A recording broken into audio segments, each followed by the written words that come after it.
ਰਾਮ ਸਰੂਪ ਅਣਖੀ ਦਾ novel ਗੇਲੂ ਅੰਗ 31। ਵਕਤ ਨੂੰ ਬੰਨ੍ਹ ਕੇ ਨਹੀਂ ਬਿਠਾਇਆ ਜਾ ਸਕਦਾ। ਵਕਤ ਤੁਰਦਾ ਰਹਿੰਦਾ ਹੈ। ਵਕਤ ਤੁਰਦਾ ਹੈ ਤਾਂ ਨਵੇਂ ਦ੍ਰਿਸ਼ ਸਾਹਮਣੇ ਆਉਂਦੇ ਜਾਂਦੇ ਨੇ।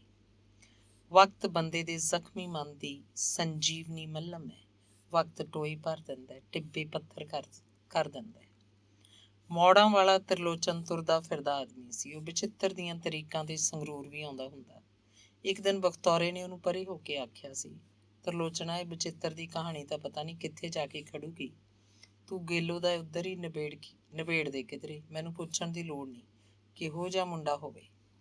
ਬਖਤੌਰ ਸਿਆਂ, ਮੈਂ ਤਾਂ ਤੇਰੇ ਕਹਿਣ ਤੋਂ ਪਹਿਲਾਂ ਤੁਰਿਆ ਫਿਰਦਾ, ਪਰ ਗੱਲ ਹਾਲੇ ਕਿਸੇ ਕੜ ਨਹੀਂ ਬੈਠੀ। ਇਹ ਮੇਰਾ ਕੰਮ ਹੈ। ਤੂੰ ਸੰਸਾ ਮੁਕਾ ਦੇ, ਮੈਂ ਉਹਨੂੰ ਮੋੜਾਂ ਤੋਂ ਹੀ ਤੁਰਦੀ ਕਰ ਦੇਣਾ। ਹੋਰ ਯਾਰ, ਪਿੰਡ 'ਚ ਤਾਂ ਬੂ ਬਰੀ ਪਈ ਹੈ। ਮੈਂ ਤਾਂ ਜਿਉਂਦਾ ਮਾਰਤਾ ਇਸ ਕੁੜੀ ਨੇ। ਕਾਹਨੂੰ ਜੰਮਦਾ ਮੈਂ ਇਹਨੂੰ। ਹੁਣ ਸ਼ਰੀਕ ਪਤਾ ਨਹੀਂ ਕੀ ਗੱਲਾਂ ਕਰਦੇ ਨੇ। ਮੈਂ ਤਾਂ ਸਮੋਸੇ ਨਾਲ ਮੂੰਹ ਬੰਨ੍ਹ ਕੇ ਪਿੰਡ ਵੜਦਾ, ਮੂੰਹ ਬੰਨ੍ਹ ਕੇ ਘਰੋਂ ਬਾਹਰ ਨਿਕਲਦਾ, ਕੰਨ ਬੰਦ ਕਰਕੇ ਰੱਖਦਾ। ਸ਼ਰੀਕ ਜਨ ਲੈ ਕੇ ਇੱਕ ਢੁੱਕਦਾ ਨਹੀਂ, ਹੋਰ ਕਸਰ ਕੋਈ ਨਹੀਂ ਛੱਡਦਾ ਹੁੰਦਾ। ਤ੍ਰਿਲੋਚਨ ਦਾ ਖੇਤੀ ਪੱਤੀ ਦਾ ਕੰਮ ਉਹਦੇ ਦੋਵੇਂ ਮੁੰਡਿਆਂ ਨੇ ਸਾਂਭ ਲਿਆ ਸੀ। ਇਕੱਲਾ ਉਹ ਔਖਾ ਸੀ, ਪਰ ਫਿਰ ਮੁੰਡਿਆਂ ਕਰਕੇ ਓਨਾ ਹੀ ਸੁਖਾਲਾ ਹੋ ਗਿਆ। 8-10 ਘੁਮਾ ਜ਼ਮੀਨ ਸੀ ਉਹਨਾਂ ਦੀ। ਇੱਕ ਹਲ ਦੀ ਵਾਹੀ ਸੀ।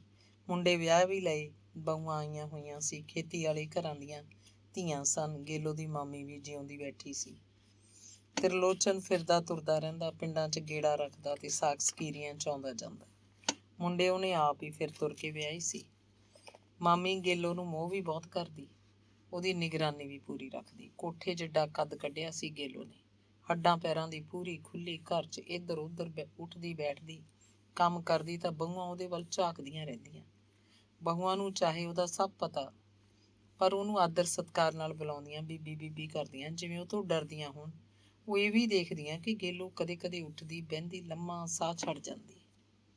ਬਠਿੰਡੇ ਵੱਲ ਭੁੱਚੋ ਮੰਡੀ ਕੋਲ ਨਥਾਣੇ ਇੱਕ ਮੁੰਡੇ ਦੀ ਦੱਸ ਪਈ ਸੀ। ਤ੍ਰਿਲੋਚਨ ਆਪ ਗਿਆ ਉੱਥੇ। ਜੱਟ ਦਾ ਇੱਕੋ ਮੁੰਡਾ ਸੀ। 8 ਕਿੱਲੇ ਜ਼ਮੀਨ ਸੀ। ਪਿਓ ਪੁੱਤ ਦੋਵੇਂ ਵਾਹੀ ਦਾ ਕੰਮ ਕਰਦੇ ਸੀ। ਘਰ 'ਚ ਤੀਜਾ ਜੀ ਬਸ ਮੁੰਡੇ ਦੀ ਮਾਂ ਸੀ। ਉਹਨਾਂ ਦੀ ਵੀ ਇੱਕ ਹਲ ਦੀ ਖੇਤੀ ਸੀ। ਸੋਹਣਾ ਗੁਜ਼ਾਰਾ ਹੁੰਦਾ ਸੀ। ਉਹਨਾਂ ਪਿੰਡਾਂ ਦੀਆਂ ਜ਼ਮੀਨਾਂ ਵੀ ਚੰਗੀਆਂ ਸੀ, ਪੂਰੀ ਫਸਲ ਦਿੰਦੀਆਂ, ਨਹਿਰੀ ਪਾਣੀ ਲੱਗਦਾ। ਇਕੱਲਾ ਮੁੰਡਾ, 8 ਕਿੱਲੇ ਬਹੁਤ ਸੀ। ਕਿਸੇ ਨਣਦ ਜਾਂ ਦਰਾਣੀ ਜਠਾਣੀ ਦੀ ਅਕਾਬਾਜੀ ਨਹੀਂ ਸੀ। ਤ੍ਰਿਲੋਚਨ ਨੇ ਸੋਚਿਆ, ਕੁੜੀ ਮੌਜਾਂ ਕਰੇਗੀ। ਬੁੜੀ ਕਿੰਨਾ ਕੁ ਚਿਰ ਬੈਠੀ ਰਹੂਗੀ। ਬੁੜੀ ਮਰੀ ਤੋਂ ਕੁੜੀ ਦੀ ਤਾਂ ਸਰਦਾਰੀ ਹੋਊਗੀ। ਮੁੰਡੇ ਨੇ ਸਿੱਧੇ ਮੂੰਹ ਕਮਾਈ ਕੀਤੀ ਤਾਂ ਜ਼ਮੀਨ ਹੋਰ ਵੀ ਲੈ ਲਏਗਾ। ਗੇਲੋ ਬੰਦਿਆਂ ਵਰਗੀ ਕੁੜੀ ਹੈ, ਖੇਤੀ 'ਚ ਬਰਾਬਰ ਦਾ ਕੰਮ ਕਰੂਗੀ। ਖੇਤੀ ਦਾ ਕੰਮ ਵੀ ਘਰ ਦੀਆਂ ਤੀਵੀਆਂ ਸਹਾਰੇ ਹੀ ਤਰੱਕੀ ਕਰਦਾ। ਮੁੰਡੇ ਦਾ ਬਾਪ ਰਿਟਾਇਰਡ ਫੌਜੀ ਸੀ। ਸੂਬੇਦਾਰੀ ਪੈਨਸ਼ਨ ਆਇਆ ਸੀ। ਉਹ ਖੇਤੀ ਦਾ ਕੰਮ ਵੀ ਫੌਜੀ ਸਕੀਮ ਅਨੁਸਾਰ ਚਲਾਉਂਦਾ। ਫੌਜੀ ਨੂੰ ਕੋਈ ਐਬ ਵੈਲ ਨਹੀਂ ਸੀ, ਬਸ ਖੇਤ ਨਾਲ ਹੀ ਪਿਆਰ ਸੀ ਉਹਦਾ। ਹਿੰਮਤ ਸਿੰਘ ਫੌਜੀ ਦਾ ਮੁੰਡਾ ਜਗਰੂਪ ਮਾਂ ਦਾ ਲਾਡਲਾ ਪੁੱਤ ਸੀ। ਹਿੰਮਤ ਸਿੰਘ ਫਿਰੋਜ਼ਪੁਰ ਛਾਉਣੀ 'ਚ ਸੀ ਜਦੋਂ ਜਗਰੂਪ ਪੈਦਾ ਹੋਇਆ। ਉਦੋਂ ਹਿੰਮਤ ਸਿੰਘ ਦੀ ਮਾਂ ਜਿਉਂਦੀ ਸੀ। ਹਿੰਮਤ ਸਿੰਘ ਦਾ ਪਿਓ ਸੀ। ਬੁੜੀ ਹਿੱਸੇ ਠੇਕੇ ਤੇ ਜ਼ਮੀਨ ਦੇ ਕੇ ਰੱਖਦੀ। ਘਰ 'ਚ ਖੇਤੀ ਦਾ ਕੰਮ ਕੋਈ ਨਹੀਂ ਸੀ। ਜਗਰੂਪ ਦੀ ਮਾਂ 2-4 ਮਹੀਨੇ ਨਥਾਣੇ ਰਹਿੰਦੀ, 2-4 ਮਹੀਨੇ ਆਪਣੇ ਪੇਕੀ ਲਾ ਆਉਂਦੀ। ਜਦੋਂ ਜਗਰੂਪ ਹੋਇਆ, ਉਹ ਪੇਕੀ ਆਪਣੀ ਮਾਂ ਕੋਲ ਸੀ। ਬਹੁਤ ਖੁਸ਼ੀਆਂ ਮਨਾਈਆਂ ਗਈਆਂ। ਨਥਾਣੇ ਮੁੰਡੇ ਦੀ ਦਾਦੀ ਨੂੰ ਬੇਹੱਦ ਖੁਸ਼ੀ ਸੀ। ਉਹਨੇ ਸਾਰੇ ਸਰੀਕੇ 'ਚ ਲੱਡੂ ਵੰਡੇ, ਖੰਡ ਪਾਠ ਖੁਲਾਇਆ ਤੇ ਪੁੰਨਦਾਨ ਕੀਤਾ। ਹਿੰਮਤ ਵੀ ਛੁੱਟੀ ਲੈ ਕੇ ਆ ਗਿਆ ਸੀ। 3 ਦਿਨ ਰੰਮ ਉੱਡਦੀ ਰਹੀ। ਉਹਨੇ ਆਪਣੇ ਹਾਣੀ ਮੁੰਡੇ ਦਾਰੂ ਨਾਲ ਲਟਿਆ ਦਿੱਤੇ। ਹਿੰਮਤ ਦੀ ਮਾਂ ਹਿੰਮਤ ਦੇ ਪਿਓ ਦਾ ਨਾਂ ਲੈ ਕੇ ਆਖਦੀ ਫਿਰਦੀ ਸੀ, ਅਸੀਂ ਤਾਂ ਜਿਉਂਦਿਆਂ 'ਚ ਹੋ ਗਏ। ਹਿੰਮਤ ਦੇ ਪਿਓ ਦੀ ਦੇਲੀ ਵਧੀ ਹੈ। ਜੱਟ ਦਾ ਪੁੱਤ ਨਾ ਹੋਵੇ ਤਾਂ ਜ਼ਮੀਨ ਸ਼ਰੀਕਾਂ ਨੂੰ ਪੈ ਜਾਂਦੀ ਹੈ। ਸ਼ਰੀਕ ਤਾਂ ਇਹੀ ਭਾਲਦੇ ਹੁੰਦੇ ਆ। ਮਾਂ ਉਹਨੂੰ 3 ਸਾਲ ਦਾ ਕਰਕੇ ਨਥਾਣੇ ਲਿਆਈ ਸੀ। ਹਿੰਮਤ ਜਦੋਂ ਛੁੱਟੀ ਆਉਂਦਾ, ਸਹੁਰੇ ਜਾ ਕੇ ਮੁੰਡੇ ਨੂੰ ਦੇਖ ਆਉਂਦਾ ਸੀ। ਹਿੰਮਤ ਦੀ ਮਾਂ ਵੀ ਆਖਦੀ, ਚੱਲ ਭਾਈ ਕਿਤੇ ਰਹੇ, ਜਿਉਣ ਜੋਗਾ ਪਲੀ ਜਾਂਦਾ, ਆਖਰ ਨੂੰ ਤਾਂ ਇੱਥੇ ਆਊਗਾ ਆਪਦੇ ਨਗਰ ਖੇੜੇ। ਹਿੰਮਤ ਸਿੰਘ ਜਦੋਂ ਪੈਨਸ਼ਨ ਲੈ ਕੇ ਆਇਆ, ਜਗਰੂਪ 10-12 ਸਾਲਾਂ ਦਾ ਸੀ। ਨਥਾਣੇ ਸਰਕਾਰੀ ਸਕੂਲ ਸੀ, ਉਹਨੂੰ ਪੜ੍ਹਨ ਲਾਇਆ ਸੀ। ਪਹਿਲਾਂ ਤਾਂ ਨਿੱਤ ਸਕੂਲ ਜਾਂਦਾ ਰਿਹਾ, ਬਸਤਾ ਪੱਟੀ ਲੈ ਕੇ। ਉਹਨੂੰ ਖਾਸਾ ਚਾਅ ਸੀ ਸਕੂਲ ਜਾਣ ਦਾ। ਮਾਂ ਚੂਰੀ ਕੁੱਟ ਕੇ ਦਿੰਦੀ, ਦਾਦੀ ਉਹਨੂੰ ਸਕੂਲ ਛੱਡ ਕੇ ਆਉਂਦੀ। 5 ਜਮਾਤਾਂ ਤਾਂ ਬੜੇ ਹੌਸਲੇ ਨਾਲ ਪਾਸ ਕਰ ਗਿਆ, ਪਰ 6ਵੀਂ ਜਮਾਤ 'ਚ ਜਾ ਕੇ ਸਕੂਲੋਂ ਪਛੜਨ ਲੱਗਿਆ। ਲੇਟ ਜਾਇਆ ਕਰੇ, ਕਦੇ ਜਾਵੇ ਹੀ ਨਾ। ਢਿੱਡ ਜਾਂ ਸਿਰ ਦੁਖਦੇ ਦਾ ਬਹਾਨਾ ਲਾਈ ਰੱਖਦਾ। ਜਦੋਂ ਹਿੰਮਤ ਪੈਨਸ਼ਨ ਆਇਆ, ਜਗਰੂਪ ਸਕੂਲੋਂ ਹਟ ਚੁੱਕਿਆ ਸੀ। 6 ਮਹੀਨੇ ਤਾਂ ਹਿੰਮਤ ਨੇ ਪੈਨਸ਼ਨ ਆਈ ਦੀ ਖੁਸ਼ੀ 'ਚ ਦਾਰੂ ਪੀਂਦਿਆਂ ਹੀ ਲੰਘਾਤੇ। ਫਿਰ ਉਹ ਖੇਤੀ ਕਰਨ ਬਾਰੇ ਸੋਚਣ ਲੱਗਿਆ। ਜਗਰੂਪ ਨੂੰ ਦਬਕਾ ਮਾਰਿਆ ਕਰੇ, ਸਕੂਲ ਜਾਇਆ ਕਰ ਓਏ ਜਵਾਨਾ, ਮੈਟ੍ਰਿਕ ਕਰ ਲੈ, ਫਿਰ ਤੈਨੂੰ ਮਿਲਟਰੀ 'ਚ ਹੀ ਭਰਤੀ ਕਰਾ ਦੇਣਾ। ਜਗਰੂਪ ਲੱਚੜ ਕੇ ਹਿੰਮਤ ਦੇ ਗਲ ਨੂੰ ਚੰਬੜ ਜਾਂਦਾ ਤੇ ਹਿੰਮਤ ਉਹਨੂੰ ਪਿਆਰ ਕਰਨ ਲੱਗ ਪੈਂਦਾ। ਇੱਕ ਗੱਲੋਂ ਆਪਣੀ ਦਾਰੂ ਖਰੀ ਕਰਦਾ, ਪਰ ਉਹ ਸਕੂਲ ਨਹੀਂ ਜਾਂਦਾ ਸੀ। ਉਹਨਾਂ ਦਿਨਾਂ ਵਿੱਚ ਹੀ ਹਿੰਮਤ ਦੀ ਮਾਂ ਗੁਜ਼ਰ ਗਈ। ਬਾਪ ਉਦੋਂ ਮਰਿਆ ਸੀ ਜਦੋਂ ਹਿੰਮਤ ਫਿਰੋਜ਼ਪੁਰ ਹੁੰਦਾ। ਪਿਓ ਪੋਤੇ ਦਾ ਮੂੰਹ ਦੇਖ ਕੇ ਮਰਿਆ ਸੀ। 1 ਸਾਲ ਲੰਘ ਗਿਆ, ਨਾ ਤਾਂ ਹਿੰਮਤ ਖੇਤੀ ਦਾ ਕੋਈ ਜੁਗਾੜ ਬਣਾ ਸਕਿਆ ਤੇ ਨਾ ਮੁੰਡਾ ਸਕੂਲ ਜਾਂਦਾ ਸੀ। ਹਿੱਸੇ ਠੇਕੇ ਤੇ ਜ਼ਮੀਨ ਵਾਹੁਣ ਵਾਲੇ ਮੱਤਾਂ ਦਿੰਦੇ, ਫੌਜੀਆ ਹੁਣ ਤਾਂ ਤੂੰ ਸਾਡੀ ਗੱਲ ਮੰਨਣੀ ਨਹੀਂ, ਪਰ ਭਾਈ ਖੇਤੀ ਦਾ ਧੰਦਾ ਨਖੇਦਾ ਹੈ, ਕੁਛ ਨਹੀਂ ਇਹਦੇ 'ਚ ਖੱਟਣ ਖਾਣ ਨੂੰ। ਹੋਰ ਮੈਂ ਵਿਹਲਾ ਰਹਿ ਕੇ ਪਿੰਡ ਕੀ ਕਰੂੰ? ਫਿਰ ਵਿਹਲਾ ਤਾਂ ਮੈਂ ਰਹਿ ਨਹੀਂ ਸਕਦਾ, ਹਿੰਮਤ ਜਵਾਬ ਦਿੰਦਾ। ਤੇਰਾ ਇੰਨੇ ਸਾਲ ਸਰਕਾਰੀ ਬੂਟ ਤੋੜੇ ਐ, ਹੁਣ ਐਸ਼ ਕਰ। ਐਸ਼ ਜਿਹੜੀ ਹੋਣੀ ਸੀ ਫੌਜ 'ਚ ਹੋ ਗਈ। ਮੈਂ ਕਿਹੜਾ ਕਿਸੇ ਲੜਾਈ 'ਚ ਗਿਆ, ਆਪਣੇ ਆਪ ਹੀ ਫੀਤੀਆਂ ਲੱਗਦੀਆਂ ਤੁਰੀਆਂ ਗਈਆਂ। ਹੁਣ ਘਰੇ ਆ ਗਏ, ਹੁਣ ਐਸ਼ ਨਹੀਂ ਹੋ ਸਕਦੀ, ਕੁਛ ਹੱਥ ਪੱਲਾ ਹਿਲਾਵਾਂਗੇ ਤਾਂ ਹੀ ਬਣੂ ਕੋਈ ਗੱਲ।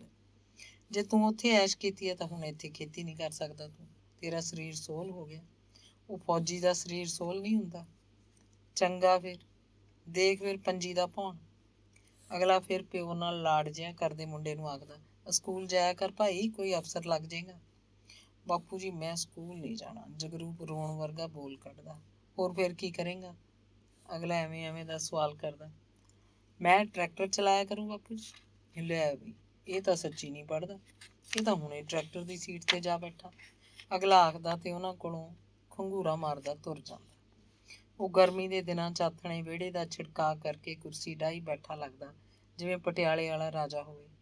ਸੰਗਤਰਾ ਦੇਸੀ ਸ਼ਰਾਬ ਦੇ 2 ਪੈਗ ਮਾਰੇ ਹੁੰਦੇ, ਮੁੱਛਾਂ ਦੇ ਕੁੰਡਲਾਂ ਨੂੰ ਬਾਰ-ਬਾਰ ਮਰੋੜੇ ਦਿੰਦਾ, ਖੁੱਲ੍ਹੇ ਬਾਰ ਵਿੱਚ ਦੀ ਬਾਰ ਬੀਹੀ 'ਚ ਆਉਂਦੇ ਜਾਂਦੇ ਬੰਦਿਆਂ ਵੱਲ ਝਾਕਦਾ। ਉਹ ਆਪਣੇ ਆਪ ਨੂੰ ਵੱਡਾ ਸਮਝਦਾ ਸੀ। ਦਿਆਕੁਰ ਉਹਦੇ ਲਈ ਗੰਢੇ ਟਮਾਟਰ ਚੀਰ ਕੇ ਪਲੇਟ ਮੇਜ਼ ਤੇ ਰੱਖ ਜਾਂਦੀ। ਜਗਰੂਪ ਉਹਦੇ ਕੋਲ ਆ ਕੇ ਪੈਸੇ ਮੰਗਦਾ, ਉਹਦੀ ਬਾਂਹ ਫੜ ਕੇ ਲਾਡ ਜਿਹਾ ਕਰਨ ਲੱਗਦਾ। ਹਿੰਮਤ ਆਖਦਾ, ਸਕੂਲ ਜਾਇਆ ਕਰ ਓਏ, ਤੇ ਬਸ। ਜਗਰੂਪ ਮੂੰਹ ਬਣਾਉਂਦਾ, ਆਖ ਕੇ ਪਰੇ ਹੋ ਜਾਂਦਾ। ਇੰਝ ਕਦੇ ਦਾਰੂ ਦੇ 2 ਪੈਗ ਲਾ ਕੇ ਹਿੰਮਤ ਉਹਨੂੰ ਸਕੂਲ ਲਈ ਆਖਦਾ ਤੇ ਜਗਰੂਪ ਕੋਲ ਉਹਦਾ ਜਵਾਬ ਬਸ ਸੀ। ਅਸਲ 'ਚ ਹਿੰਮਤ ਸਿੰਘ ਦਾ ਬਹੁਤਾ ਧਿਆਨ ਖੇਤੀ ਵੱਲ ਹੋ ਗਿਆ ਸੀ। ਚਾਹੇ ਉਹ ਖੇਤੀ ਦੇ ਕੰਮ 'ਚੋਂ ਭੱਜ ਕੇ ਫੌਜ 'ਚ ਭਰਤੀ ਹੋਇਆ ਸੀ, ਪਰ ਹੁਣ ਪੈਨਸ਼ਨ ਆ ਕੇ ਉਹਨੂੰ ਇਹੀ ਕੰਮ ਚੰਗਾ ਲੱਗਿਆ। ਆਖ ਰਿਹਾ ਸੀ, ਖੇਤੀ ਦਾ ਰਾਜ ਦੁਆਰਾ ਹੁੰਦਾ ਹੈ, ਆਪਣੀ ਨੀਂਦ ਜਾਗਣਾ, ਆਪਣੀ ਨੀਂਦ ਸੌਣਾ, ਸਾਲੀ ਕਿਸੇ ਦੀ ਗੁਲਾਮੀ ਤਾਂ ਨਹੀਂ। ਫੌਜ 'ਚ ਬਥੇਰੀ ਗੁਲਾਮੀ ਭੋਗ ਆਏ, ਹੁਣ ਘਰ ਦਾ ਕੰਮ ਕਰਾਂਗੇ। ਨਾਲੇ ਜੱਟ ਹੋ ਕੇ ਬੰਦਾ ਜੱਟਾਂ ਵਾਲਾ ਕੰਮ ਨਾ ਕਰੇ, ਉਹ ਜੱਟ ਕਾਹਦਾ ਹੋਇਆ। ਉਹਨਾਂ ਦੇ ਪਿੰਡ ਉਦੋਂ ਮਿਡਲ ਸਕੂਲ ਸੀ। ਉਹਨੇ 8 ਜਮਾਤਾਂ ਕੀਤੀਆਂ ਤੇ ਪਿਓ ਨਾਲ ਖੇਤੀ ਦਾ ਕੰਮ ਕਰਾਉਣ ਲੱਗਿਆ। ਹਾਈ ਸਕੂਲ ਦੂਰ ਪੈਂਦਾ ਸੀ, ਅੱਗੇ ਉਹ ਪੜ੍ਹ ਨਾ ਸਕਿਆ। ਉਹ ਕੋਈ ਨੌਕਰੀ ਕਰਨਾ ਚਾਹੁੰਦਾ ਸੀ। 8 ਜਮਾਤਾਂ ਪਾਸ ਨੂੰ ਕਿਹੜੀ ਨੌਕਰੀ ਮਿਲਦੀ। ਪਿਓ ਨਾਲ ਖੇਤੀ ਦੇ ਕੰਮ 'ਚ ਔਖਾ ਹੁੰਦਾ, ਪਰ ਲੱਗਿਆ ਰਹਿੰਦਾ। ਉਹਦੇ ਨਾਲ ਪੜ੍ਹਦੇ ਕਈ ਮੁੰਡੇ 8ਵੀਂ ਤੋਂ ਅਗਾਂਹ ਆਪਣੇ ਸਾਕ ਸਕੀਰੀਆਂ ਵਿੱਚ, ਜਿੱਥੇ ਵੀ ਹਾਈ ਸਕੂਲ ਸੀ, ਅੱਗੇ ਪੜ੍ਹਨ ਜਾ ਲੱਗੇ, ਪਰ ਉਹਨਾਂ ਦੀ ਕੋਈ ਅਜਿਹੀ ਰਿਸ਼ਤੇਦਾਰੀ ਨਹੀਂ ਸੀ ਜਿੱਥੇ ਉਹ ਵੀ ਜਾ ਸਕਦਾ।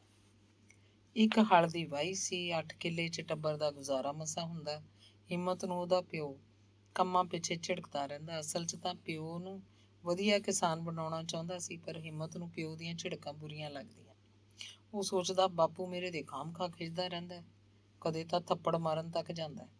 ਇੱਕ ਦਿਨ ਉਹਦੇ ਵੱਲ ਪੁਰਾਣੀ ਹੀ ਵਗਾਹ ਮਾਰੀ ਸੀ। ਹਿੰਮਤ ਨੂੰ ਪੂਰਾ ਕਿਸਾਨ ਬਣਾਉਣਾ ਤਾਂ ਵੱਖਰੀ ਗੱਲ, ਉਹ ਖੇਤੀ ਦੇ ਕੰਮ 'ਚ ਜਦੋਂ ਗਲ ਧੱਸ ਜਾਂਦਾ, ਉਧਰ ਦਾਣਾ ਪੱਕਾ ਇੰਨਾ ਆਉਣ ਦੀ ਆਸ ਨਹੀਂ ਹੁੰਦੀ ਸੀ।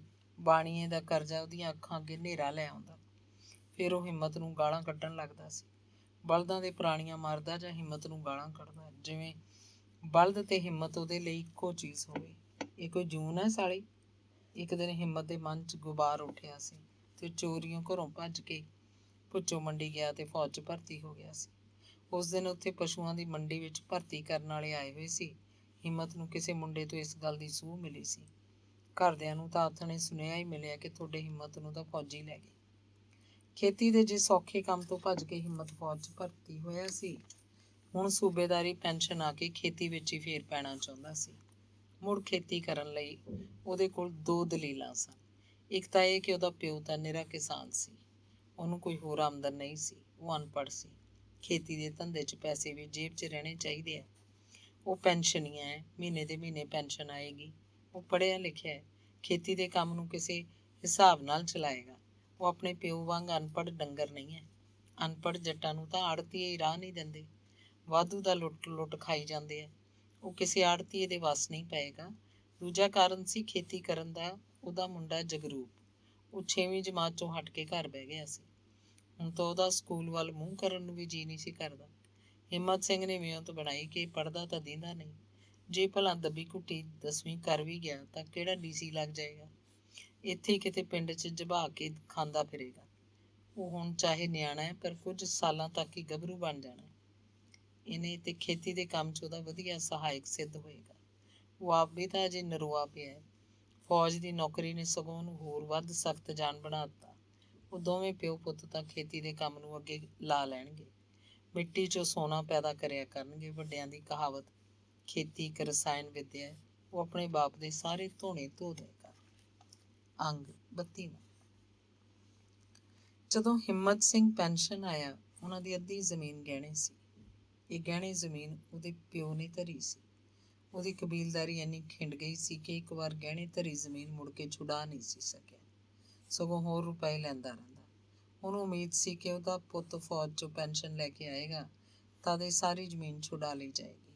ਉਹ ਆਪ ਤਾਂ ਮਰ ਗਿਆ, ਪਰ ਸਾਰੀ ਜ਼ਮੀਨ ਆਪਣੇ ਹਲ ਹੇਠ ਦੇਖਣ ਦਾ ਮੌਕਾ ਨਾ ਮਿਲਿਆ। ਹਿੰਮਤ ਸਿੰਘ ਨੂੰ ਜਿਹੜੇ ਇਕੱਠੇ ਪੈਸੇ ਮਿਲੇ, ਉਹਨਾਂ ਨਾਲ ਪਹਿਲਾਂ ਤਾਂ ਉਹਨੇ ਬਾਪੂ ਦੀ ਧਰੀ ਜ਼ਮੀਨ ਛਡਾਈ। ਗਹਿਣੇ ਦੀ ਜ਼ਮੀਨ ਵਾਪਸ ਲੈਂਦਿਆਂ ਉਹਨੂੰ ਇੰਝ ਲੱਗ ਰਿਹਾ ਸੀ ਜਿਵੇਂ ਕਿਸੇ ਹੋਰ ਦੀ ਜ਼ਮੀਨ ਬੈਅ ਕਰ ਲਈ ਹੋਵੇ।